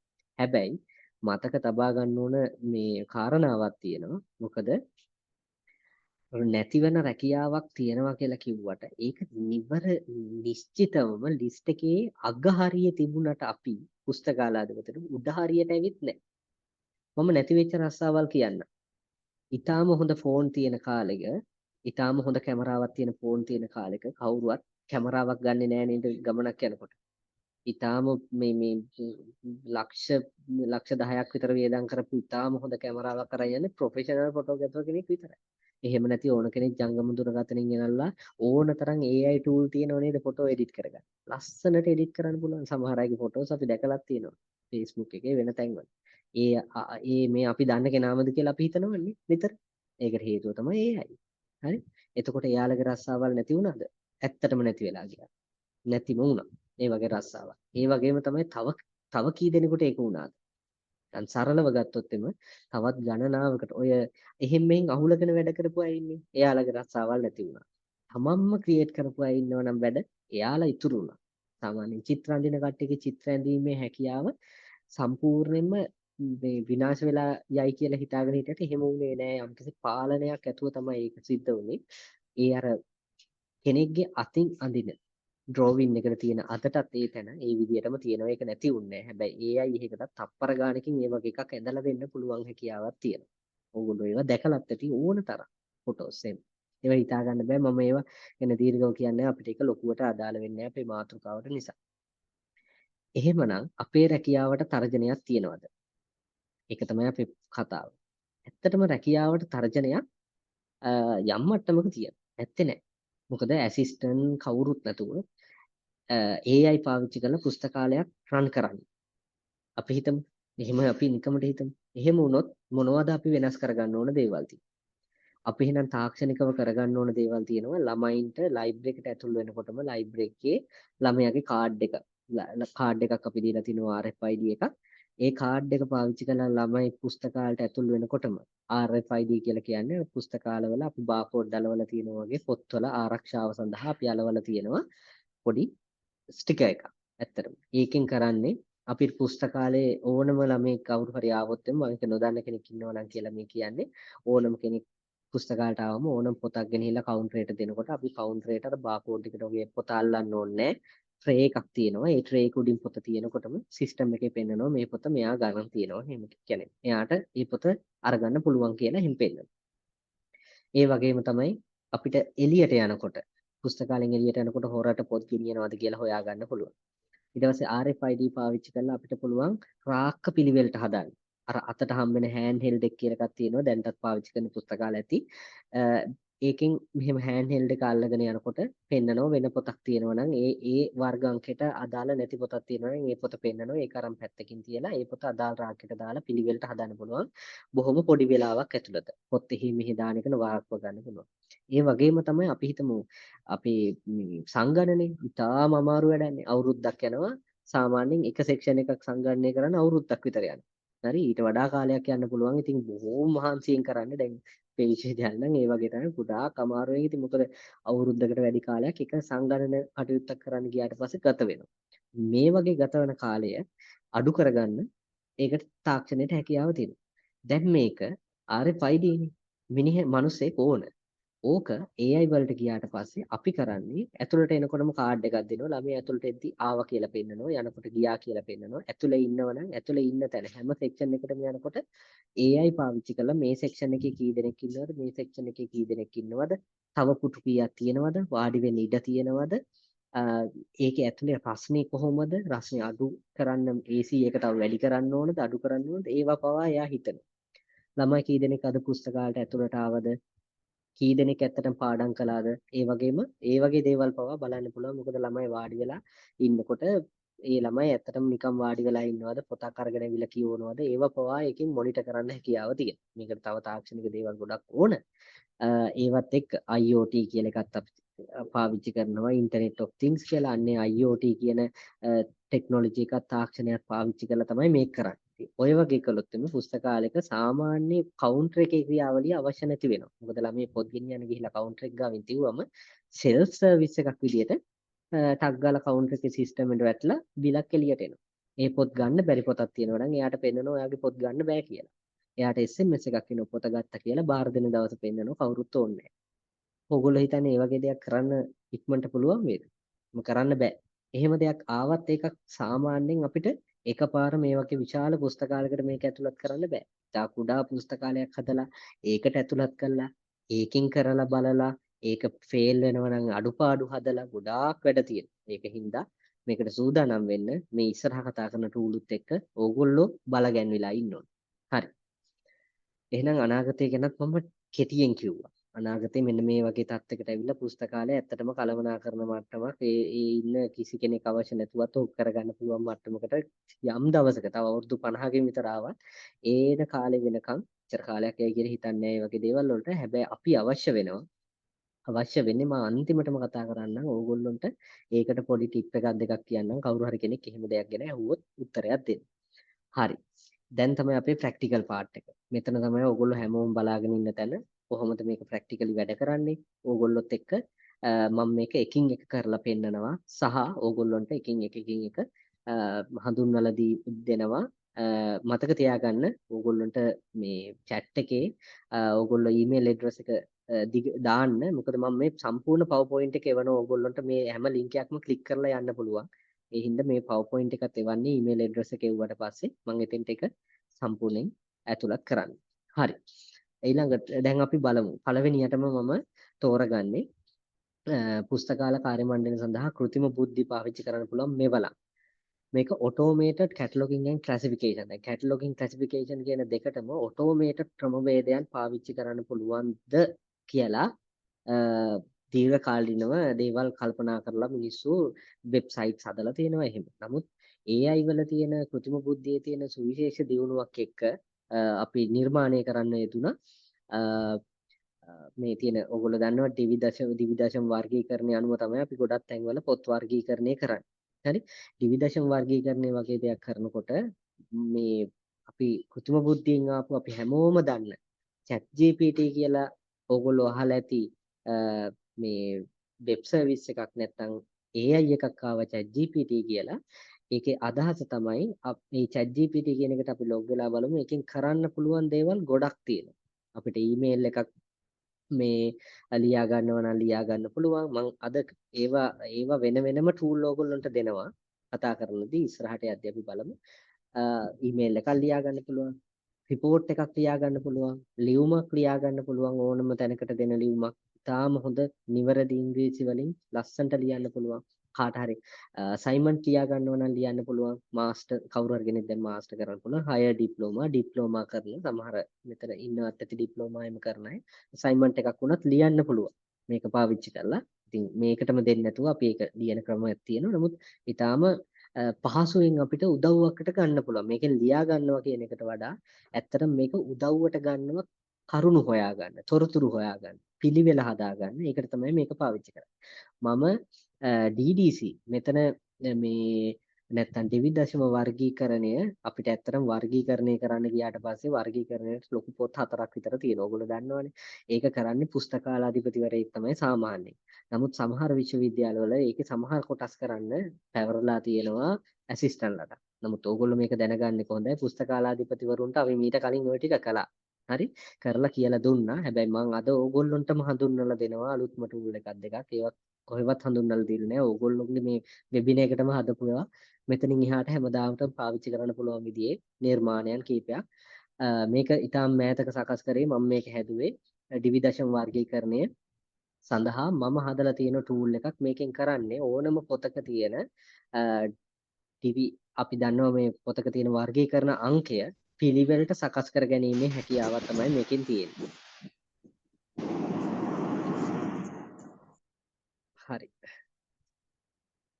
හරි හදාගන්න හැකියාවක් තියෙනවා. දැන් අපි බලමු මේකේ link එක උඩ ක්ලික් කරාට පස්සේ ඔයගොල්ලන්ට මේක බලා ගන්න පුළුවන්. මම මගේ වෙබ් එකට ගිහිල්ලා මම ඕගොල්ලන්ට පෙන්නන්නම් මගේ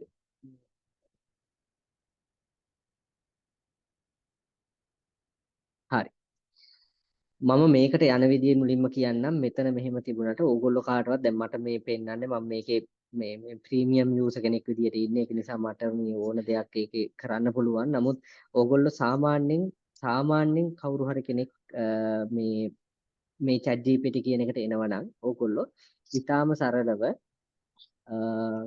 කවුරු හරි අන්මියුට් වෙලානේ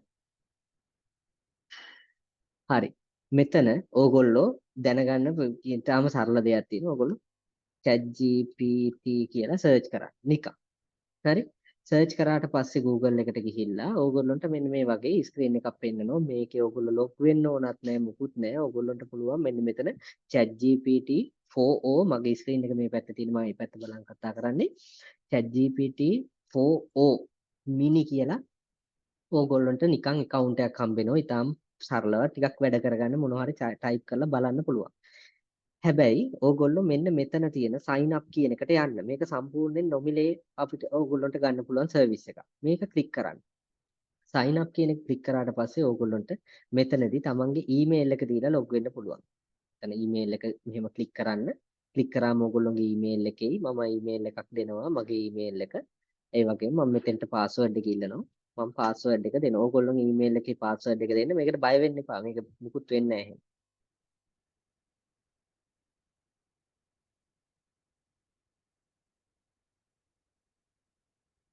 හරි. ඔය වගේ ඊමේල් එකයි පාස්වර්ඩ් එකයි දුන්නාට පස්සේ මේකට ඇතුළත් වෙනවා. මේක සම්පූර්ණයෙන්ම මේ ඕගොල්ලන්ට මේ කියන ටික කරන්න පාවිච්චි කරන්න පුළුවන් නොමිලේ.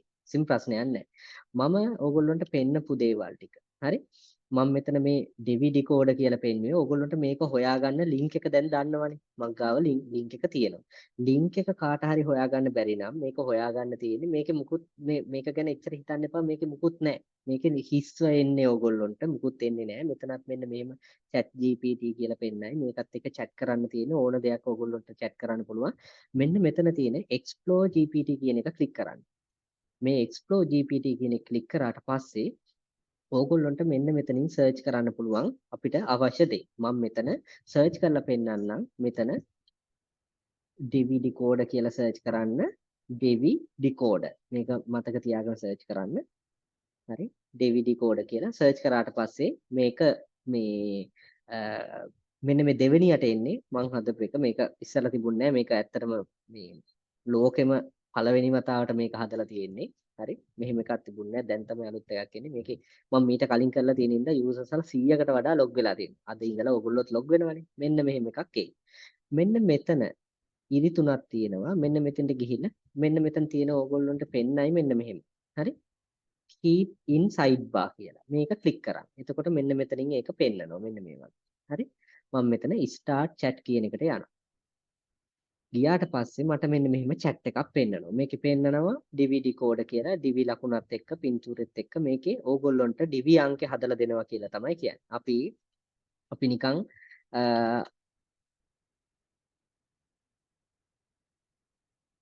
පොතක් බලමු. මෙහෙම පොතක නමක් දීලා ඕගොල්ලන්ට ක්‍රම දෙකකට කරන්න පුළුවන්. එකක් පොතක නමක් මේ විදිහට ටයිප් කරලා කාගේද කියලා ටයිප් කරන්න ඕන.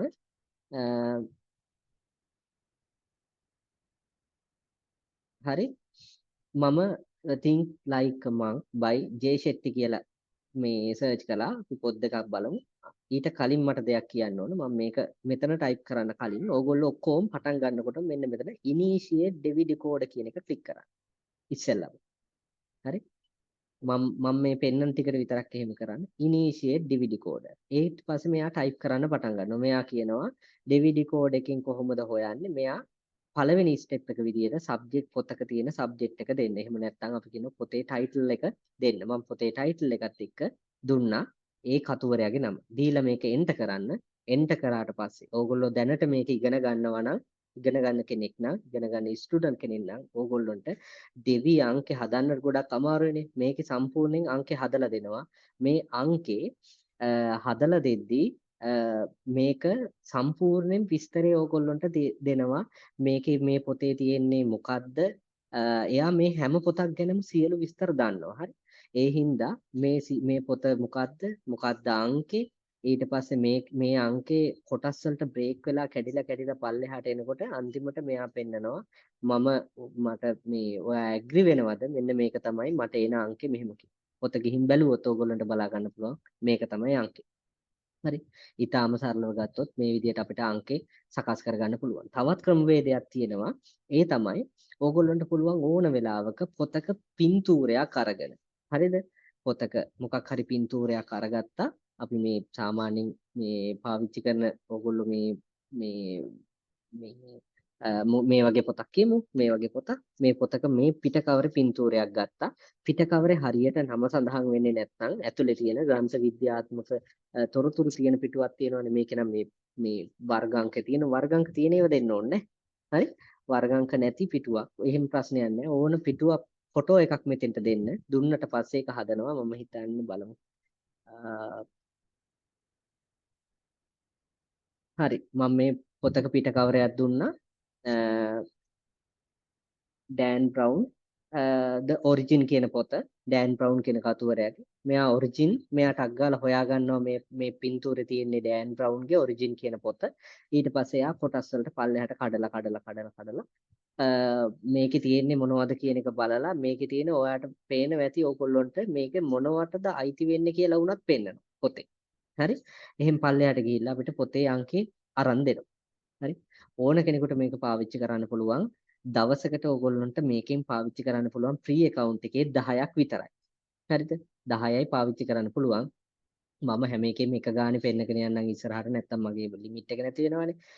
10ක් විතරයි. ඒකට කරන්න තියෙන්නේ ඕගොල්ලෝ ඊමේල් දවසට ඕගොල්ලෝ මේ වගේ දිවි අංක හදනවා නම් දිවි අංක මේ ඕගොල්ලන්ට 50ක් හදා ගන්න පුළුවන් නේ ඊමේල් 10ක් හදාගත්තා නම්. ඊමේල් 10ක් හදාගන්න එක නිකම් වැඩක් නේ.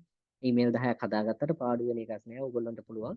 හැබැයි මේක සල්ලි දීලා කවුරු හරි අරගෙන තියෙනවා නම් මෙන්න මේ විදිහට මේකේ ඩොලර් 20ක් ගෙවලා සල්ලි දීලා අරන් තියෙනවා නම් එයාට අන්ලිමිටඩ් මේක පාවිච්චි කරන්න පුළුවන්. කියන්නේ නතර කරන්නේ නැතුව දිගටම පාවිච්චි කරගන්න පුළුවන්. හරි. ඕන තරමක් ප්‍රමාණය. ඔය තමයි DDC try කරලා බලන්න මේක මම ඕගොල්ලන්ට එවන්න. දෙවැනි එක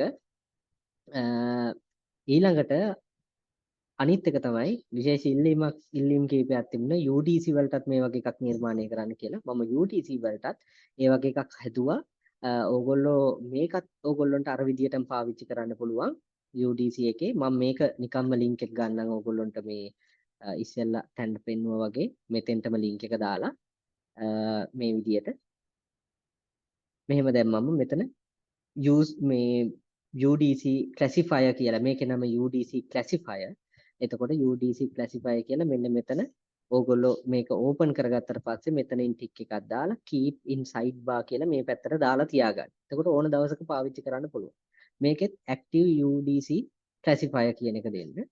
ඒක දුන්නට පස්සේ මෙතනින් මේ විදියට අංකේ මේ හැදෙන්න පටන් ගන්නවා වැඩේ. එයා initiate කියන එක නැත්තම් active කියලා දෙන්න. ඊට පස්සේ තමයි පොතේ නම දෙන්න තියෙන්නේ. මම ඔක්කොටම ටිකක් සරලව එකක්ම දීගෙන යන්නම්.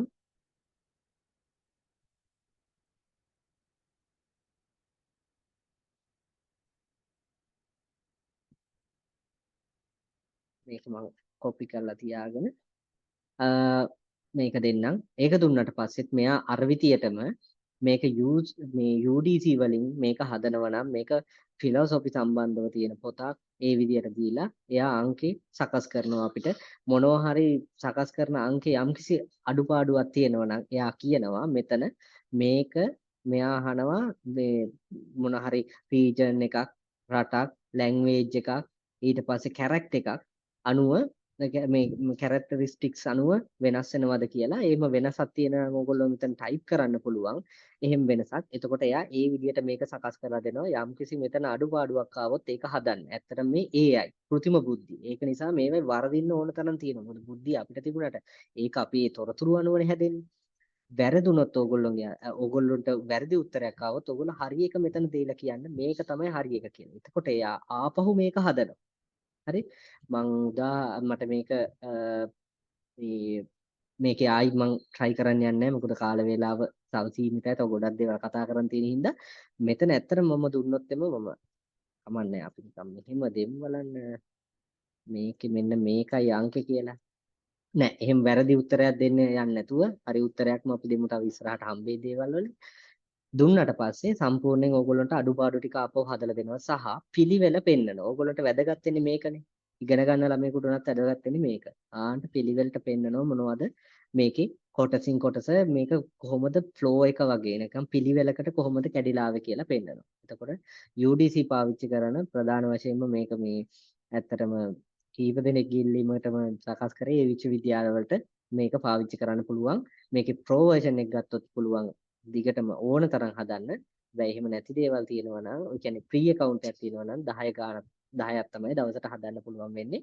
ඒක මේ ඊමේල් කීප් එකකින් ලොග් වෙලා හදන්න. එතකොට හරි. තුන්වෙනි එක UDC කියන ඒවා මම දන්නවන්නේ. මම ඒවා ආයි කියන්නේ නැහැ. ඊළඟට විශේෂයෙන් මේක මතක් කරන්න තුන එකක්.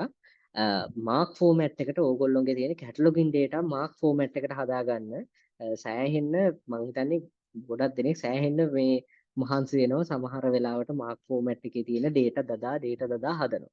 හැබැයි දැන් අලුතෙන්ම නිර්මාණය කරපු මේ විදියෙම පද්ධතියක් තියෙනවා මේක ආචාර්ය රුවන්ගමගේ සකස් කරලා තියෙන්නේ ඒ National Institute of Library and Information Sciences නැත්නම් නිලිස් ආයතනයේ මේ ලෙක්චර් ඉන්න සර් තමයි සකස් කරලා තියෙන්නේ අපේ පුස්තකාල සම්බන්ධ වෙන්න ප්‍රාමාණික උගතේ සකස් කරලා තියෙන්නේ මම ඇත්තටම මේකේ ප්‍රසන්ටේෂන් එකට කලින් සර් මට මුණ ගැහිච්ච දවසක මේ ඩිමොන්ස්ට්‍රේට් කරලා පෙන්නුවා පසු මෙහෙම එකක් මමත් හැදුවා මෙහෙම කියලා රිසර්ච් එක මට ටක් ගාලා මතක් වුණා ඕගොල්ලන්ට ගොඩක් වැදගත් වෙයි මාක් ෆෝමැට් එකට හදන්න අපි ඒකත් ගිහිල්ලා try කරලා බලමු ඕගොල්ලන්ට මේක කොහොමද වැඩ කරන්නේ කියලා හරි මම මේක මේ අර ප්‍රී account එකටම අරගෙන යන්නම් ඕගොල්ලන්ට හුරු පුරුදු දැන් මම දිගටම පෙන්නුවේ ඒක නිසා මෙතෙන්ට ගියාම මේකේ තියෙන්නේ අපි මාක් ෆෝමැට් එකට නම catme lk හරි catalog me කියන එක තමයි catme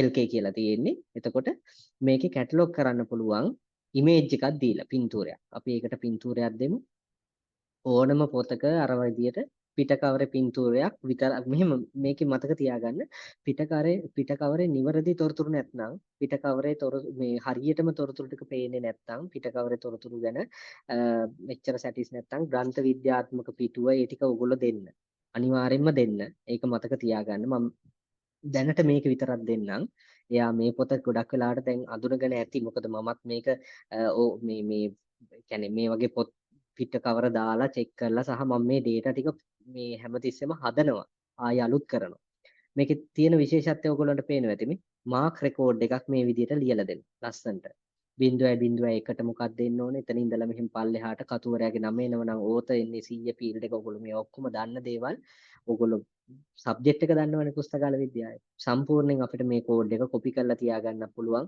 මේක PDF එකක් විදිහට ඩවුන්ලෝඩ් කරන්නත් පුළුවන් මේ කොපි කරලා තියෙන data එක ෆයිල් එකක් විදිහට කොපි කරලා තියාගෙන අපිට මේක පාවිච්චි කරන්න පුළුවන් අපේ කොහා පද්ධතියට උනා. හරි?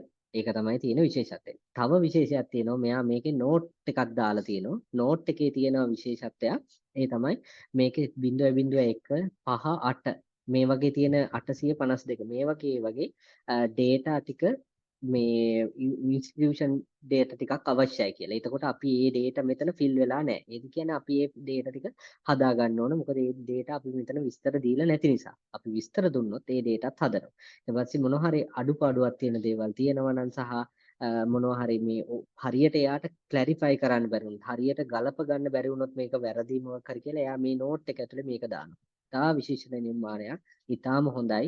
මට මේ මගේ ලිමිට් එකට ආවා කියලා කියනවා. මම අනිත් එක පාවිච්චි කරලා ඔයගොල්ලන්ට ඊටු ටික පෙන්නන්නම්. හරිම සරලව ඊමේල් කීපයක් පාවිච්චි කරන්න. එතකොට මේවා ඔයගොල්ලන්ට ප්‍රැක්ටිස් කරන්න පුළුවන්. මුළු පුස්තකාලෙටම ChatGPT එක ප්‍රීමියම් එකක් තිබුණත් ඇති මේ වගේ වැඩක් සම්පූර්ණයෙන් කරගන්න. හරි? හරි. එතකොට මම තුනක් කතා කළා දේවල්. මේකේ අපි කතා කරන්නේ මාක් ෆෝමැට් එක ගැන තමයි අපි කතා කරේ. මාක් 21 පාවිච්චි කළා. කොහොමද වැඩ කරන්නේ මේ නාමාවලියක් සකස් කරගන්න කිසිම ප්‍රශ්නයක් නැතුව කරන්න පුළුවන් හැකියාවක් මේකේ තියෙනවා. හරි.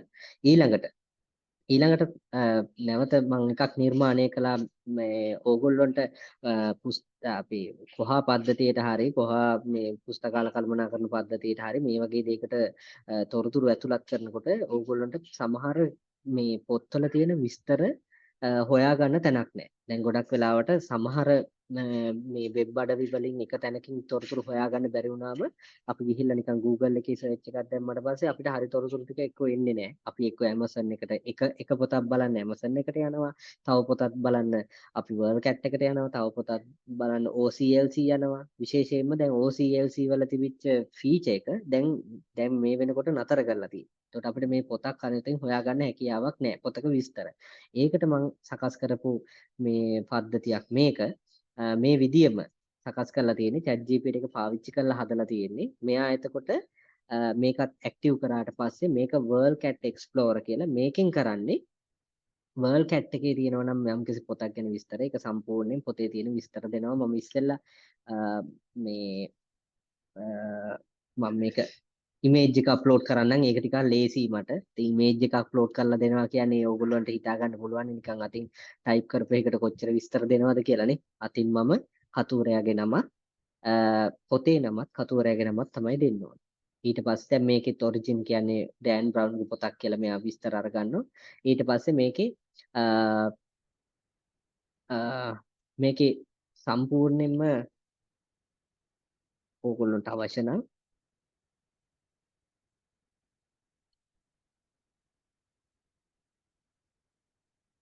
ඕනනම් මේ විදිහට දෙන්න පුළුවන්. එහෙනම් සාමාන්‍යයෙන් දෙන්න ඕනේ නැහැ. පොතේ විස්තර මම පොතක පොඩි විස්තරයක් දැම්මේ නැති හින්දා තමයි මේ නිකන් ෆොටෝ එකක් දාපු හින්දා තමයි මෙහිම ආවේ. සමහර වෙලාවට මේක වෙනස් වෙන්න පුළුවන්. එක වෙලාවක මට එන එක නෙවෙයි ඕගොල්ලොන්ට එන්නේ. එහෙම වෙන්න පුළුවන්.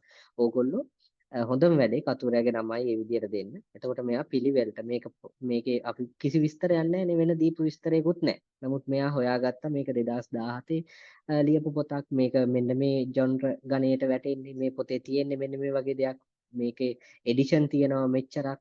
ඊට පස්සේ මෙන්න මේ තීම් යටතේ තියෙන්නේ. එතකොට පොතේ තියෙන ෆිසිකල් ඩිස්ක්‍රිප්ෂන් ටික මේක සහ මොනවා හරි තව විස්තරයක් ඕන නම් කියන්න කියලා කියනවා. මේ සම්පූර්ණ විස්තර ටික ෆිසිකල් මේ පොත ගැන වුණත් දැන් මට මෙතන තියෙන පොත වුණත් දෙන්න පුළුවන්. මේ පොතේ විස්තර ටික දුන්නත් මේ විදිහට ඕගොල්ලන්ට ඕනම පොතක විස්තර ටිකක් මේ විදිහට හොයලා දෙනවා. සාමාන්‍යයෙන් මේකේ ඕගොල්ලන්ට අවශ්‍යයි කියලා හිතන දෙයක් සර්ච් කරලා බලන්න. එතකොට අනිත් එක වැදගත්ම දේ තමයි අපිට මේකේ අවශ්‍යම දෙයක් තිබුණා subject headings. හරි? subject headings හොයාගන්න දැන් ටිකක් අමාරුයි OCLC එක නැති නිසා.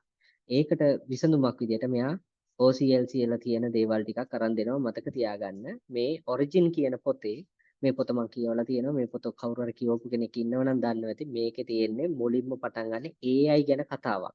හරි? AI ගැන 2017 ලිව්වට මේක AI ගැන හොඳ කතාවක් තියෙන්නේ ඉස්සෙල්ලම. මෙන්න මේකේ AI කියන එක මේ පොතේ මේ කතා පොතක් වුණාට ඇත්තටම ෆික්ෂන් එකක් වුණාට මේ පොතේ AI ගැන තියෙන්නේ. ඒක හින්දා මෙයා ඒකත් තීම් එකක් විදියට සබ්ජෙක්ට් එක විදියට දාලා තියෙනවා. නැතුව මේක මේ වැරදිලා දාපු එකක් නෙවෙයි. කෙනෙකුට හිතෙන්න පුළුවන් මේ කතා පොතක මේක තියෙන්න පුළුවන්ද කියලා. ඇත්තටම මේව තමයි තියෙන්නේ. රිලිජන් ගැන කතා කරනවා. රිලිජන් සයන්ස් එක්ක ගැටුණට පස්සේ කොහොමද කියලා කතා කරනවා. ඕනෝ දේවල් තමයි මේ පොතේ තියෙන්නේ. ලස්සන පොතක් කියවලා බලන්න. හරි. ඊළඟට අපි ඉස්සරහට යමු. WorldCat එකෙන් කරන්නේ මෙන්න මේ දේ. ඕගොල්ලන්ට මේකත් try කරලා බලන්න පුළුවන්. ඊළඟට මම ඕගොල්ලන්ට තෝරගත්ත Andy search කියලා option එක. මම ටිකක් වේගෙන් කියන්න මට ඉවර කරගන්න බැරි වුණත් කියලා හිතලා. හරි. Andy search කියන එක ක්ලික් කරාට පස්සේ ඕගොල්ලන්ට පුළුවන් මෙන්න මේ වගේ වෙබ්සයිට් එකකට එන්න. මේකේ තියෙන විශේෂත්වය තමයි දැන් පුස්තකාලයක ඉන්න ඕගොල්ලන්ට තොරතුරු හොයාගන්න ගියම Google එකකින් හොයාගන්න එකපාර Google එකට ගිහිල්ලා. එතකොට Google එකේ list එකක් එනවනේ තොරතුරු ගොඩක්. මම ඒ වුණාට Andy search කියන එක පාවිච්චි කළොත් මම DDC 23 කියලා දෙන්නම්කො මේ විදිහට. හරි? ওই විදිහට දීලා DDC 23 කියලා දුන්නාට පස්සේ මෙයා අපිට හොයලා දෙනවා හරියටම මම මේ දීපු දෙයට හරියටම ගැලපෙන තොරතුරු ටික තියෙන වෙබ්සයිට්ස් කීපේ හොයලා දෙනවා හරියටම ඉස්සෙල්ලා. ඒ හින්දා ඕගොල්ලන්ට ඕනම තොරතුරක් මෙතන සර්ච් කරන්න. සර්ච් කරාට පස්සේ ඕනම තොරතුරක් ගැන බලා ගන්න හැකියාව තියෙනවා. මෙතන ඉතාලම සරලව. Andy search කියන්නේ හොඳ search engine එකක්. තව power up වෙවි යන එකක්. AI base කරගෙන තියෙන්නේ අත්‍යවශ්‍ය වෙන තොරතුරු ටික තමයි අපිට දෙන්නේ. හරි? හැම තොරතුරක්ම කවුරු හරි ලියපු ආටිකල් බර ගානක් එහෙම දෙන්නේ නැහැ. අවශ්‍ය කරන තොරතුරු ටික සහ අපිට අවශ්‍ය නම් මට ඒක පෙන්වන්න වෙනවා. අපිට අවශ්‍ය නම් මේකේ අපිට පුළුවන් මේකේ පොඩි සමරි එකක් හදාගන්න. දැන් මේ කියන ඒවා මේ මෙතන මේ සමරයිස් කියන තියෙන සමහර ඒවායි සමරයිස් තියෙනවා. මම සමරයිස් කියන එක ක්ලික් කරාට පස්සේ මට ඒ වෙබ්සයිට් එකේ තියෙන ඊටාම කෙටියෙන් සමරි එකක් ලියලා දෙනවා මේ වෙබ් එකේ මෙන්න මේ කොටසේ තියෙන්නේ මොකද්ද කියලා. මේක රීඩ් කියලා තිබුණොත් ඒක කියවනවා. එක්ස්ප්ලেইন කියන එක ක්ලික් කරොත් තමයි මෙයා DDC කියන එක ගැන එක්ස්ප්ලেইন කරලා දෙනවා අපිට. ඊටාම සරලව මොකද්ද DB සර්විස් එකක් කියලා කියන්නේ මොකද්ද කියන එකම එයා සරලව කියලා දෙනවා. මේක ඇතුලේ නැති විස්තර ටිකක් තමයි අලුතෙන් ලියලා දෙන්නේ. ඒ වගේ පහසුකම් ඔක්කොම තියෙනවා. මෙතනින් වෙබ්සයිට් එකට යන්නත් පුළුවන් මේ වගේ ක්ලික් කරලා. එතකොට මෙන්න මේ වගේ වෙබ් එක ඇතුලේ අපිට වෙබ්සයිට් එකට යන්න පුළුවන්. මම නෝට් කරලා පෙන්නන්න යන්නේ නැහැ. හරි. ඊළඟට දෙවැනි එක ඊළඟ එක තමයි Notion කියලා මම කියන්නේ. දැන් මම ඕගොල්ලන්ට කතා කරන මාතෘකා කීපයක් යටතේ කතා කරේ. පළවෙනියට මම කතා කළේ metadata analyze කරන්න. උඩින් ඉස්සෙල්ලම කතා කරපුවා බලන්න cataloging classification. ඊට පස්සේ cataloging classification ගැන කතා කරලා metadata generate කරන එකක් තමයි ඊළඟට කියලා දුන්නේ. metadata. හරි. ඊළඟට තොරතුරු හොයාගන්න. ඊට පස්සේ මම කතා කරනවා office management tool. මේක තමයි ගොඩක්ම වැදගත් වෙන්නේ ඕගොල්ලොන්ට. Notion කියලා tool එකක් මම ඉස්සෙල්ලාම කතා කරන්නේ. මේ Notion කියන tool එක නොමිලේ භාවිතා කරන්න පුළුවන් tool එකක්. ඕගොල්ලොන්ගේ email address එකක් තියෙනවා නම් ඒ email address එක පාවිච්චි කරලා මේකට log වෙන්න පුළුවන්. Notion කියන එකට ගිහිල්ලා මම මේ වගේ Notion කියන එකට log වෙනවා. log වුණාම මෙතනින් මට log වෙන්න හදනකොට මගේ email address එකෙන් log වෙන්න එනවා. ඕගොල්ලන්ටත් මෙතන sign up කියන එක දීලා Tamanට account එකක් හදා ගන්න පුළුවන්. ඉතාලම සරලව මේක account එකක් හැදෙනවා. එච්චර මහන්සි වෙන්න බර දෙයක් එන්නේ නැහැ. අපිට මේකේ පිටු හදා ගන්න පුළුවන්. වෙබ්සයිට් එකක් වගේ මේක.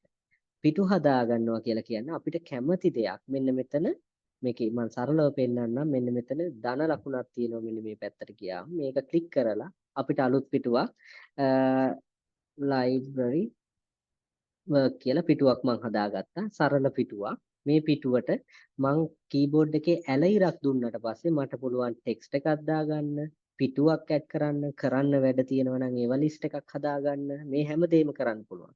සහ අපි හිතමු මට පින්තූරයක් ඕන කරන්නේ මෙතෙන්ට දාන්න කියලා. දැන් මට ඔන්න මේ මොකක් හරි දීපු වැඩක පින්තූරයක් ටක් ගාලා අරගෙන මේකට දාගන්න ඕන කරන්න.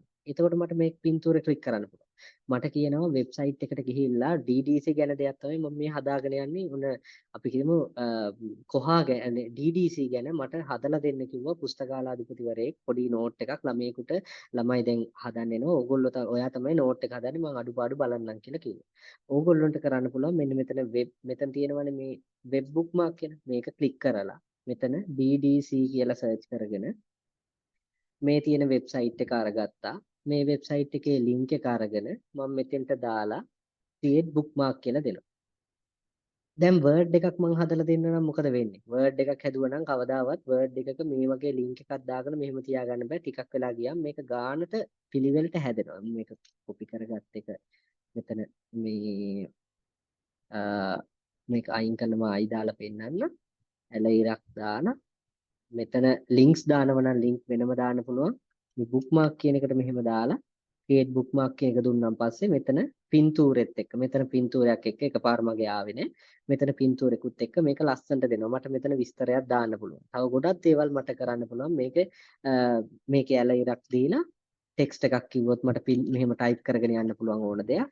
එහෙම පල්ලෙහාට ගිහින් ඕන දෙයක් තියාගන්න පුළුවන්. ඕන වෙලාවක ෆෝන් එකෙන් හරි ඕගොල්ලන්ට ඒවා බලන්නත් පුළුවන්, අප්ඩේට් කරගෙන යන්න පුළුවන් ඕන දෙයක්. මේක ගොඩක් වැදගත් දෙයක්. අපි මේක දීර්ඝව කතා කරමු කවදා හරි දවසක මේක ගැන මොකද මේක ගොඩාක් වැදගත් ඒ ඕගොල්ලොන්ගේ ලයිෆ් එකේ දේවල් පුස්තකාලයක් ඇතුළත කරගෙන යනකොට. හරි. ඊළඟට වැදගත් දෙයක් නේ ඕගොල්ලන්ට ඊමේල් එකක් රයිට් කරගන්න ගියාම, ඊමේල් එකක් ගහන්න ගියාම ඊමේල් එක ටයිප් කරගන්න. මේක ඉංග්‍රීසි හරියට දන්නෙත් නෑ. සමහර වෙලාවට මේක හොඳ විදියට මම ලිව්වත් දන්නේ නෑ. මේක කියවලා බැලුවම කෙනෙකුට තරහයි දන්නෙත් නෑ. එහෙම ඕගොල්ලන්ට ප්‍රශ්න ගොඩක් එන්න පුළුවන්.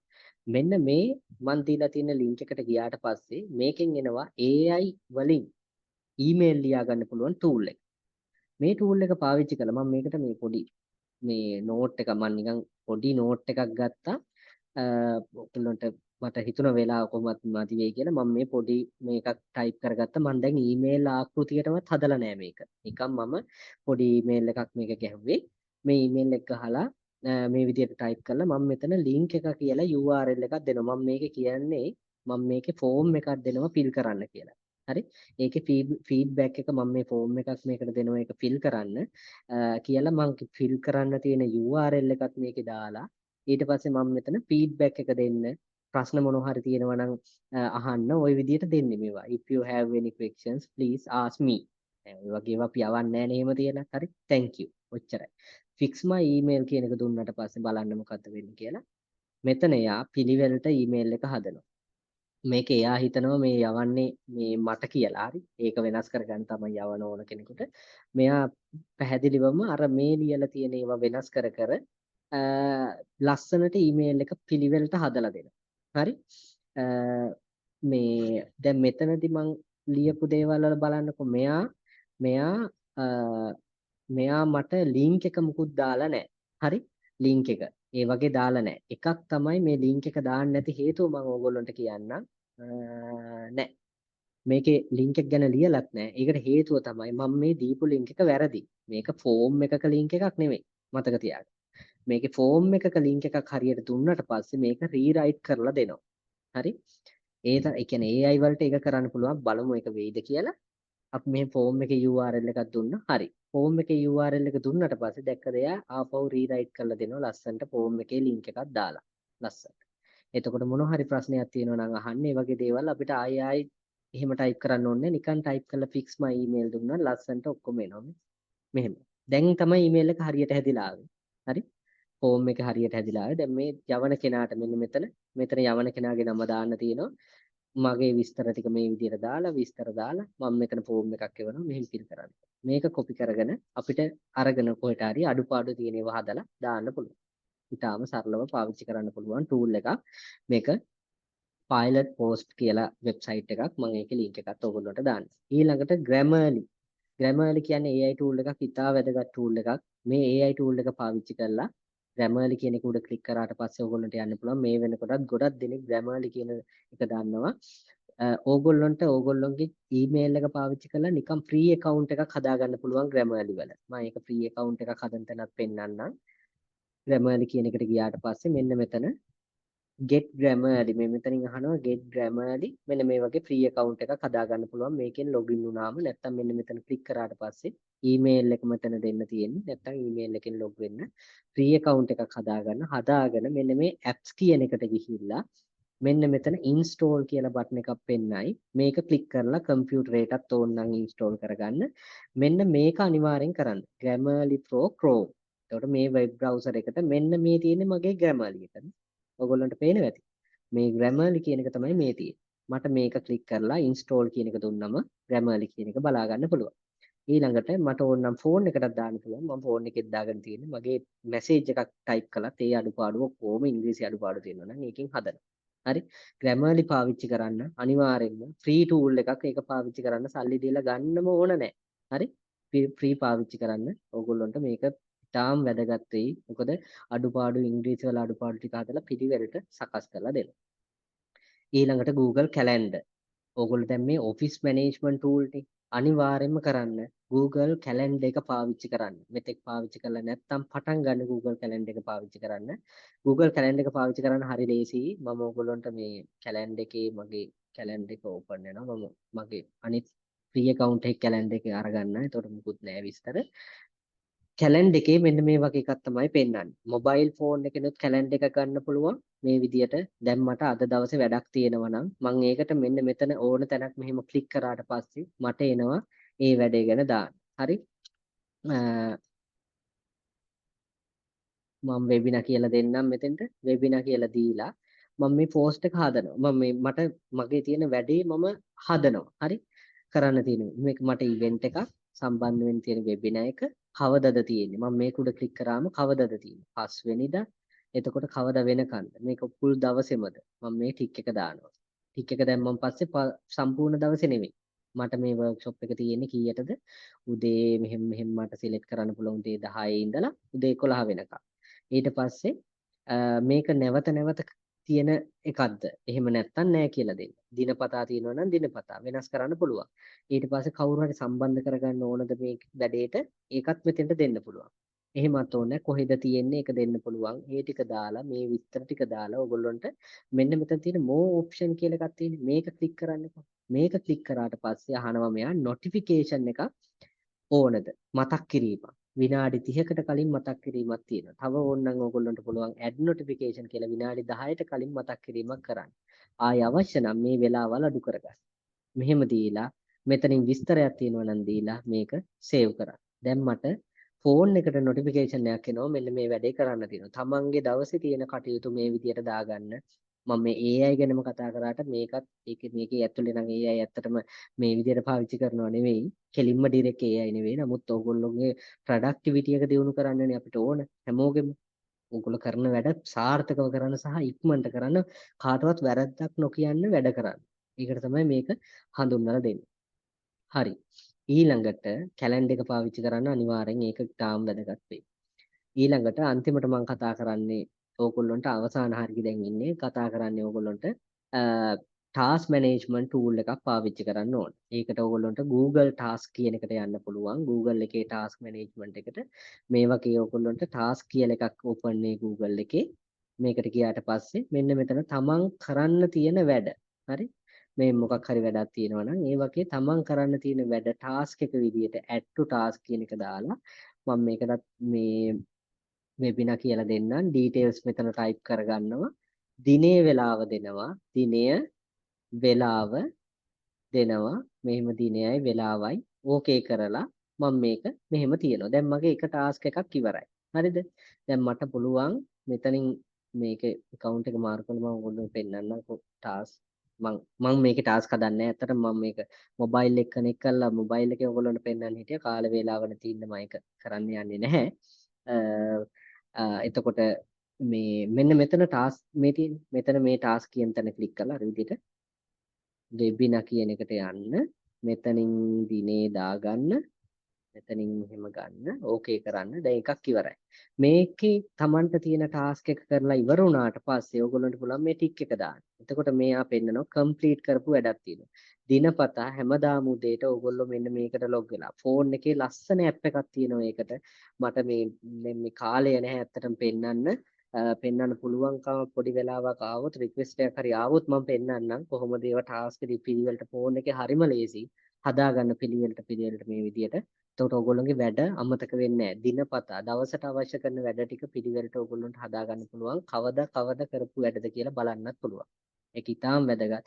ටාස්ක් එකක් පාවිච්චි කරන්න. තව ඊට අමතරව මම මෙතන ඕගොල්ලන්ට ඇප් ගැන කිව්ව හින්දා මෙන්න මේකේ දාලා තියෙනවා. මේ ඇප් කියන තැනට ගිහිල්ලා ටාස්ක් කියලා විතරක් සර්ච් කරන්න ඕන තරම් ඇප් තියෙනවා. මම මේකේ හොඳම ඇප් ටික ඕගොල්ලන්ට කියන්නම්. Microsoft එකේ ඇප් එක ගොඩාක් හොඳයි. Google ඇප් එක ගොඩක් හොඳයි. මෙන්න මේ ඇප් එකත් හොඳයි. මේක සම්පූර්ණයෙන්ම ෆ්‍රී ඇප් එකක්. මේකත් සම්පූර්ණ කියන්නේ ඔයගොල්ලන්ට අවශ්‍ය දේවල් ටික ඔක්කොම කරන්න පුළුවන් ෆ්‍රී. මේ දෙක නම් සම්පූර්ණයෙන්ම ෆ්‍රී ඇප් එකක්. මේක ඉතාම හොඳයි. මම මේ හැම එකම එක ගානේ බලලා තියෙනවා. මේව කරලා තියෙනවා. මේ පල්ලෙහා තිබුණට ඕගොල්ලන්ට පුළුවන් නම් මෙන්න මේ ටික් ටික් කියලා තියෙන මෙන්න මේ ඇප් එක ඉන්ස්ටෝල් කරන්න අර දෙක තුනටම වඩා මේ ඇප් එක ගොඩාක් හොඳයි කියලායි මට නම් කියන්න තියෙන්නේ කම්පියුටරේටත් දාගන්න පුළුවන් නිකන් ඉන්ස්ටෝල් කරගන්න පුළුවන් මේක දාගන්න ටික් ටික් කියලා තියෙන මේ ඇප් එක ගොඩාක් හොඳයි මම පාවිච්චි කරන්නේ මෙන්න මේ ඇප් එක මේක මට ෆැමිලියර් ඇප් එකක් ඒකින්ද මම මේක පාවිච්චි කරනවා සෑහෙන්න තමන්ගේ තියෙන හැම දෙයක්ම ටාස්ක් එකක් විදිහට ඒකේ දාගන්න try කරන්න. ඒක ගොඩක් වටිනවා ඔයගොල්ලන්ට කරගන්න වැඩ පිළිවෙලට කරගන්න මේව කරා. හරි. අන්තිම එක මම හිතන්නේ අවසාන මේ ස්ලයිඩ් එකේ කතා කරන්න තියෙන ඕගොල්ලෝ වැඩක් කරනකොට සමහර වෙලාවට ටයිම් එකකට ફોකස් කළොත් ඒ වැඩේ කරන්න පුළුවන්. ඒ කියන්නේ සමහර වැඩක් පැයක් ඇතුළත මේක කරන්න ඕන කියලා තිබුණොත් ඒකට පාවිච්චි කරන්න Pomodoro time කියලා ඇප් එකක් තියෙනවා. මේක වෙබ් එකේ තියෙන්නේ. මේක ක්ලික් කරන්න මේක මේ ෆෝන් එකට ඇප් එකක් විදිහට ගන්න පුළුවන්. වෙබ් එකක් තියෙන්නේ. මේක හරි ලේසි. මේක Pomodoro time කියන එක ක්ලික් කරාට පස්සේ ඊටාම පහසුවෙන් අපිට දැන් මෙතන විනාඩි 25ක් නේ. නෑ මට පැයක් ඕන. මම මේ setting කියන එක ක්ලික් කරලා මෙතන විනාඩි 60ක් මට තියෙනවා. හරි. එතකොට මෙයා කියනවා විනාඩි 60න් 60ට පොඩි ෂෝට් බ්‍රේක් එකක් ඕනද විනාඩි 5ක. ඔව් ඕනනම් 5ක් දෙනවා. ලෝන් බ්‍රේක් එකක් දෙන්නම් ලෝන් බ්‍රේක් එකක් විනාඩි 15ක. හරි. ඒකත් මම කියනවා accept කරන්න. මේක auto start වෙන්න ඕනද මේ විස්තර ටික දීලා හරි ringing tone එකක් ඕනනම් දෙන්න පුළුවන් දැන් වැඩේ කරලා ඉවරයි කියලා. හරි එහෙම දීලා. ඊට පස්සේ මේ විදිහට විස්තර ටික දීලා පල්ලෙහාට ආවම ඕනනම් මේකේ theme එක මාරු කරගන්න පුළුවන් ඔයගොල්ලෝ කැමති විදිහට. අද අපේ webinar එකේ theme එකට ඔන්න මම මාරු කළා. ඊට පස්සේ මෙතන දාන්න පුළුවන් පැය 12ද පැය 24ද මේ විදිහට දාලා මෙහෙම විස්තර ටික තියෙනවා. මෙන්න මෙතන බටන් එකක් තියෙනවා small window කියලා. මෙන්න මේක open කියලා දෙන්න. දුන්නම මේ පැත්තෙන් ඕපන් වෙනවා චුට්ටක් මේ පැත්තට ඇදගෙන ආවම ලස්සන්ට පෙන්නයි. හරි මම මේක ඕකේ කළාට පස්සේ මේකන තියෙනවා 60ක් 15ට ආවා ඕපන් කළා. දැන් මේක ගානට අර පැය අර 60ට හැදුනා. හරි කොහොම තියාගෙන දැන් අපි හිතමු ඒකත් එක්ක වැඩ කරන්න ඕන කියලා. අපි වැඩ කරන්නේ මෙහෙමයි. මේක තියාගෙන අපිට පුළුවන් මේ වෙබ් බ්‍රවුසර් එක මෙන්න මෙහෙම හදාගන්න. හරි ඕගොල්ලෝ නිකන් try කරලා බලන්න මෙතෙක් කවදාවත් කරලා නැත්නම් මම මේ කියලා දෙන එක නිකම්ම try කරලා බලන්න. කොච්චර හොඳද කියලා. start කියන එක දෙන්න මෙතන. start කරාම පොඩි සද්දකුත් ආවා. දැන් මේකේ time එක යනවා. අපි වැඩේ කරනවා මේ පැත්තේ. අපිට බාධාවක් නැහැ. මේ ක්ලික් කරන්න පුළුවන් මේකත් පුළුවන්. අපිට ඕන නම් මෙතන task දාන්න පුළුවන්. මම මේ පැයේ ඇතුළත කරන්නේ මේ වැඩේ. ඒක ඉවරුනාම ඔටෝ ඒක හරියක් වැටෙනවා. ආයි වැඩ කරා. ඉතින් මේක ඊටාම් වටිනවා. account එකක් හදාගෙන log වෙන්නවත් ඕනේ නැහැ මේ වැඩේ කරන්න. ඒක පාවිච්චි කරන්න මේක මං හිතන්නේ ඕගොල්ලොන්ට එදිනෙදා වැඩ කරනකොට ගොඩක් ප්‍රයෝජනවත් වෙයි ඉස්සරහට කරගෙන යන දේවල් වලට ටාස්ක් හදාගන්න පිළිවෙලට කරන දේවල් වලට ඒ විදිහට හදන්න. හරි. මං හිතන්නේ අපිට ගත වුණේ විනාඩි 5ක්. හරි. පටන් ගත්ත වෙලාවත් එක්ක මගේ කාලේ තව තියෙන චූටි වෙලාවක්. මං මෙතනින් මේක අවසන් කරන්න. හරි. අපි අද මේ ආරම්භයක් විතරයි මේ සම්පූර්ණ ටූල් ගැන කතා කරපු එකේ ආරම්භයක් විතරයි අද ගත්තේ. ඒකට හේතුව තමයි අපි කොහෙන් හරි මේක පටන් ගන්න ඕන. ඕගොල්ලන්ට මේක ඉගෙන ගන්න දේ, පුරුදු වෙන දේ පටන් ගන්න. ඕගොල්ලෝ මේක ගැන හිතන්න ඕන. මේ කරන මේ කරපු වෙබිනාර් එකේ ගන්න පුළුවන් දේවල් ගැන පොඩ්ඩක් කල්පනා කරලා මේවා අපිට ගන්න පුළුවන්ද කියලා බලන්න ඕන සාමාන්‍ය එදිනදා ජීවිතේට. අරගෙන මේක හොඳට පොලිෂ් කරගන්න ඕන. මේ කියලා දීපු ටිකම පොලිෂ් කරන්න නෙවෙයි තව දේවල් හොයන්න ඕන. ඒක හොයන්න කලින් ඉස්සෙල්ලා මේවා try කරලා බලන්න.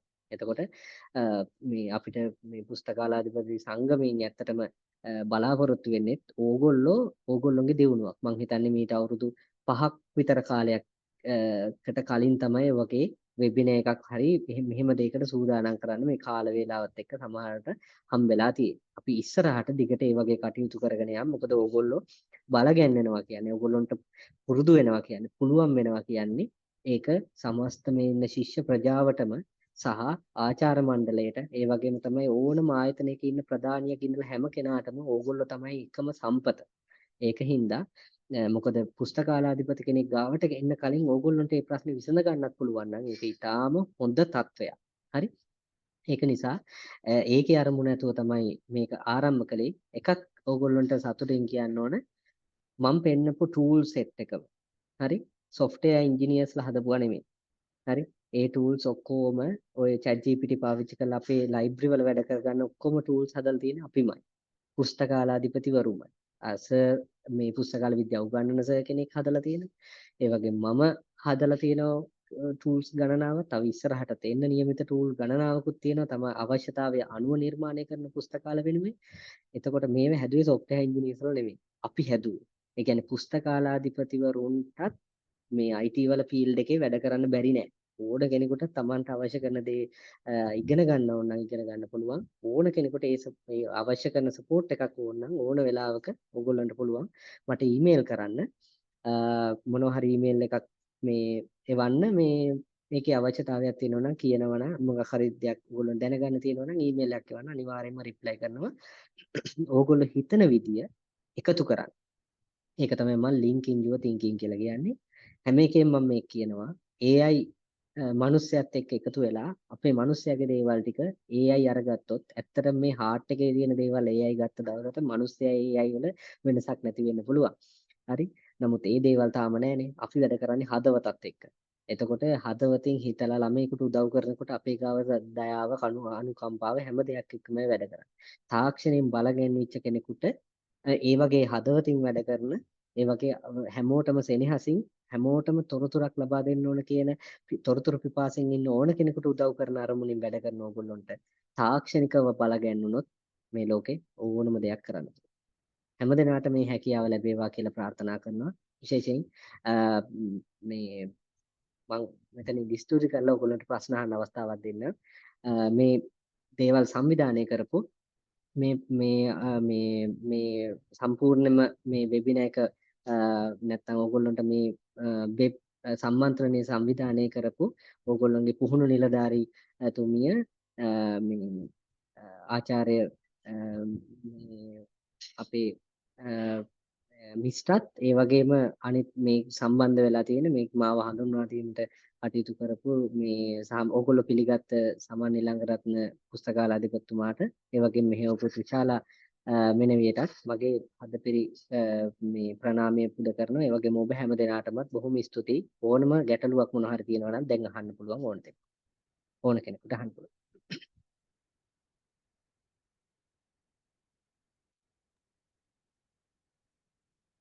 අසුන් සර් මේ chat එකට ප්‍රශ්නයක් එවලා තිබුණා. ඔව්. මම හිතන්නේ අපි UDC හෝ DDC කතා කරන වෙලාවේ දාලා තිබ්බේ සිංහල පොතකට පුළුවන්ද කියලා තමයි අහලා තිබ්බේ. මම හිතන්නේ හරි. සිංහල නවල් එකක් වගේ හිතුවොත් අපි හරි. එතකොට ඇත්තටම මේ සිංහල භාෂාවට අපිට ඕගොල්ලෝ හැමෝම දන්නවා ලංකාවේ තියෙන පුස්තකාල මේ ප්‍රධාන පෙළේ තියෙන සියලුම පුස්තකාලවල කැටලොග් එක අරගෙන බැලුවොත් එම අපේ වෙලා එක කැටලොග් එකක තියෙන අංකය අනිත් එකට වඩා සමහර ගොඩක් අවස්ථාවලදී කිසි වෙනසක් තියෙනවා. තාම යුනික් වෙච්ච අපිට එහෙම එකක් ඇත්තටම සකස් වෙලා නැහැ.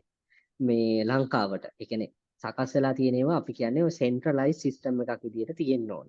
එක තැනකදී. එතකොට අපේ යූනියන් කැටලොග් කියන්නේ ඔන්න ඔය concept එක. හරි? ඔය තියෙන ක්‍රමේ තමයි කියන්නේ. එතකොට එක තැනකට මේ ටික සම්බන්ධ වෙලා තිබුණා නම් අපිට සිංහල එකක් නිවැරදිව ගන්න පුළුවන්. හැබැයි දැනට සිංහලයේ තියෙන සමහර පොත් බලන්න පුළුවන්. බෑ කියන්නේ නෑ මං. හැම එකම බලන්න බෑ. මොකද සිංහල භාෂාවේ තියෙන සමහර පොත්වල ග්‍රන්ථ විද්‍යාත්මක තොරතුරු ටිකත් ඕගොල්ලෝ මේ අනිත් එක මතක තියාගන්න ඕගොල්ලෝ දෙද්දි ෆෝන් එකේ ෆොටෝ එකක් අරගෙන දෙන්න. එතකොට ටයිටල් පේජ් එකක් දෙන්න. ඕගොල්ලන්ට ටයිටල් පේජ් එකක් ප්‍රමාණවත් මදි නම් සාමාන්‍යයෙන් අපි ශාස්ත්‍රීය පොතක් කියලා එහෙම දෙන වෙලාවට ඕගොල්ලෝ කන්ටෙන්ට් පේජ් එකක් දෙන්න. කන්ටෙන්ට් එක කියන එක දන්න පටුනක් දෙන්න. දුන්නොත් ඕගොල්ලන්ට නම් එකක් හදාගන්න පුළුවන් වෙයි ගොඩක් දුරට. සමහර ඒවා මම දැන්ට දත්ත දීලා තියෙන එකකින් ටික ටික තමයි දත්ත දෙන්නේ. මොකද නිවැරදිම දත්ත ටික දැන් මේ කැලණි විශ්වවිද්‍යාලය සම්පූර්ණයෙන්ම දත්ත ටික ඇතුළත් කරගෙන යනවා පිළිවෙලටම මුල ඉඳලම හදාගෙන යනවා. ඒ දත්ත ටික එකපාරම අපිට ගන්න පුළුවන් වෙනවා ඉස්සරහට. අපි මේකට ඒක ඇතුළත් කරනවා මේ මම මේකට පද්ධති වලට එක එක දත්ත ඇතුළත් වෙන විදිහ ක්‍රමවේද හදලා තියෙන්නේ. එහෙම ඇතුළත් වුණාට පස්සේ සම්පූර්ණයෙන් පුළුවන් දැනට try කරලා බලන්න. මේ tool හැම එකම try කරලා බලන්න. සිංහල භාෂාවටත් බැරි නෑ try කරලා බලන්න. බොහොම ස්තුතියි ප්‍රශ්නෙට. තවත් ප්‍රශ්න ගැටලු හෝ අදහසක් ඉදිරිපත් කරන්න තියෙනවා නම් මම හිතන්නේ ඊටම කෙටි කාලයක් අරගෙන ඒක ඉදිරිපත් කරන්න පුළුවන්.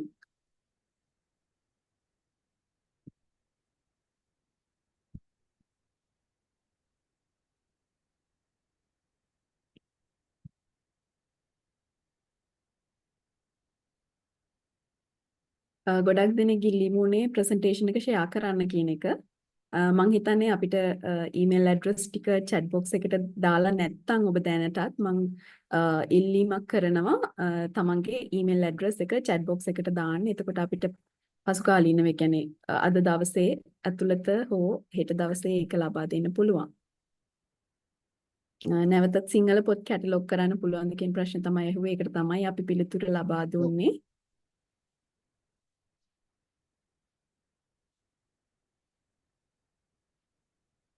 මම හිතන්නේ තවදුරටත් ප්‍රශ්න නැතුව ඇති. ඔබට ඍජුවම සර්ත් එක සම්බන්ධ වෙන්න පුළුවන් ඊමේල් එක හරහා ලබා දුන්න එක. වැඩි කාලයක් අපි නොගෙන විනාඩි 15ක් අපි ප්‍රමාදත් වෙලා තියෙන නිසා මම බොහොම ගෞරවයෙන් ආරාධනා කරනවා ශ්‍රී ලංකා විශ්වවිද්‍යාලයේ පුස්තකාලයාධිපතිවරුන්ගේ සංගමය 2023-24 වර්ෂයේ පුහුණු නිලධාරීතුමිය විදිහට කටයුතු කරන මොරටු විශ්වවිද්‍යාල පුස්තකාලයේ ජ්‍යෙෂ්ඨ සහකාර පුස්තකාලයාධිපති ආචාර්ය නයනී ගුණවර්ධන මහත්මියට වචනයක් ඔබ හමුවේ තියන්න. මොකද ඇය තමයි මේක පිටිපස්සේ ඉඳන් සියලු දේ සංවිධානය කළේ. ඉතින් ඇයටත් ඇති ස්තුති කරන්න බොහෝ දෙනෙක්. ඔබතුමීට අවස්ථාව. බොහොමත්ම ස්තුතියි ත්‍රිශාල මහත්මිය. අ, මම ඇහෙනවද? එහෙනම් ඇත්තටම අද ගොඩාක්ම සතුටු දවසක්. ඒ කියන්නේ අපිත් එක්කම වැඩ කරන අපේ සහෝදර පුස්තකාල සහායක මහත්මීන් වෙනුවෙන් තමයි මේ වැඩසටහන සංවිධානය කෙරුණේ. එතකොට මෙතනදී ඇත්තටම පළමුවෙන්ම ස්තුතිවන්ත වෙන්න ඕනේ අපේ කසුන් මොනසිංහ මහතාට, කැලණිය විශ්වවිද්‍යාලයේ සහකාර පුස්තකාලපතිතුමා. ඉතින් මේක දිහා බලන් ඉඳිද්දී ඔබ සියලු දෙනාටම දකින්න ඇති එතුමා කොයිතරම් මහන්සි වෙලාද, එතුමාගේ වටිනා කාලය. ඉතින් ඔබතුමාට බොහොමත්ම ස්තුතිවන්ත වෙනවා සහ ඔබතුමා සම්බන්ධයෙන් බොහොමත්ම ආඩම්බරත් වෙනවා. විශ්වවිද්‍යාල පුස්තකාලය අධිපති සංගමයේ සමාජිකයෙක් විදියට මම.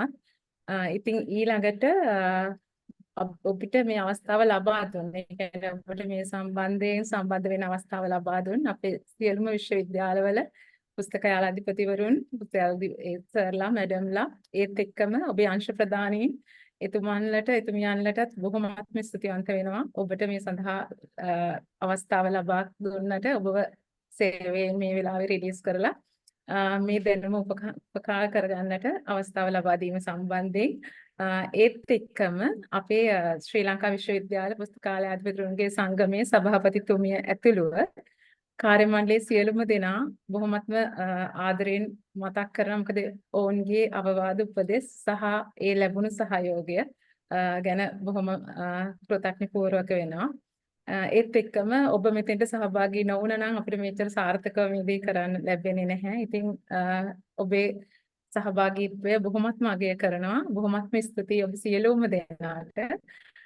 සහ අපි නැවත බලාපොරොත්තු වෙනවා මේක මෙතනින් අවසන් කරලා නෙමෙයි. අපි තවදුරටත් ඔබ මේ සම්බන්ධ දෙන අප්ඩේට්ස් සහ මේ ගමන ඉස්සරහට යන්න ඔබත් එක්ක බලාපොරොත්තු වෙනවා. ඒ නිසා බොහොමත්ම ස්තුතියි ඔබ සියලු දෙනාටම නැවතත් සම්බන්ධ වුණාට. ඒ වගේම අපේ වැඩසටහන මෙහෙය වූ ත්‍රිශාලා මහත්මිය ඔබ ඇතුළුව අපේ තාක්ෂණික සේවා සම්බන්ධයෙන් අපිට උදව් උපකාර කරපු සියලු දෙනාටම ස්තුතිවන්ත වෙනවා. එහෙනම් ඔබට සුබ දවසක්. නැවතත් මේ වගේ වැඩසටහනකින් අපි ආයෙත් හම්බ වෙමු. බොහොමත්ම ස්තුතියි. බොහොම ස්තුතියි. අපේ ඉල්ලින් කිහිපයක් තියෙනවා වෙන වශයෙන් tools පිළිබඳව හඳුන්වන්න කියලා. ඉතින් අද දවසේ මම හිතන්නේ සාර්ථක වැඩමුළුවක් අවසානයේ අපි මම හිතන්නේ පුස්තකාල සහායකවරුන්, තොරතුරු සහායකවරුන්ට පමණක් සීමාව නොවි අපේ අධ්‍යයන කාර්ය මණ්ඩලයත් කීප දෙනෙක් සම්බන්ධ වෙලා හිටියා. ඒක ලොකු ප්‍රවණතාවක්. ඉතින් ඔබගේ ඒ අදහස් කමෙන්ට්ස් ඉදිරිපත් කරන්න තමයි අපි ඊමේල් ඇඩ්‍රස් එක ලබා දෙන්න කිව්වේ සහ දිගින් දිගටම කියන රෙකෝඩින් එක දාන්න PowerPoint slide එකේ වන්න කියලා. ඉතින් අපි ලබා දුන්න ඊමේල් ඇඩ්‍රස් වලට PowerPoint slides ඒ presentation recording එක ඔබට බොහොම කෙටි කාල සීමාවක් ඇතුළතදී ලබා දෙන්න සූදානම්. ඉතින් සුබ දවසක් ප්‍රාර්ථනා කරනවා. අපි තවත් මේ වගේම වැඩසටහනකදී ඉදිරියේදී හමු වෙන බලාපොරොත්තු වෙන සියලු දෙනාටම සුබ දවසක්.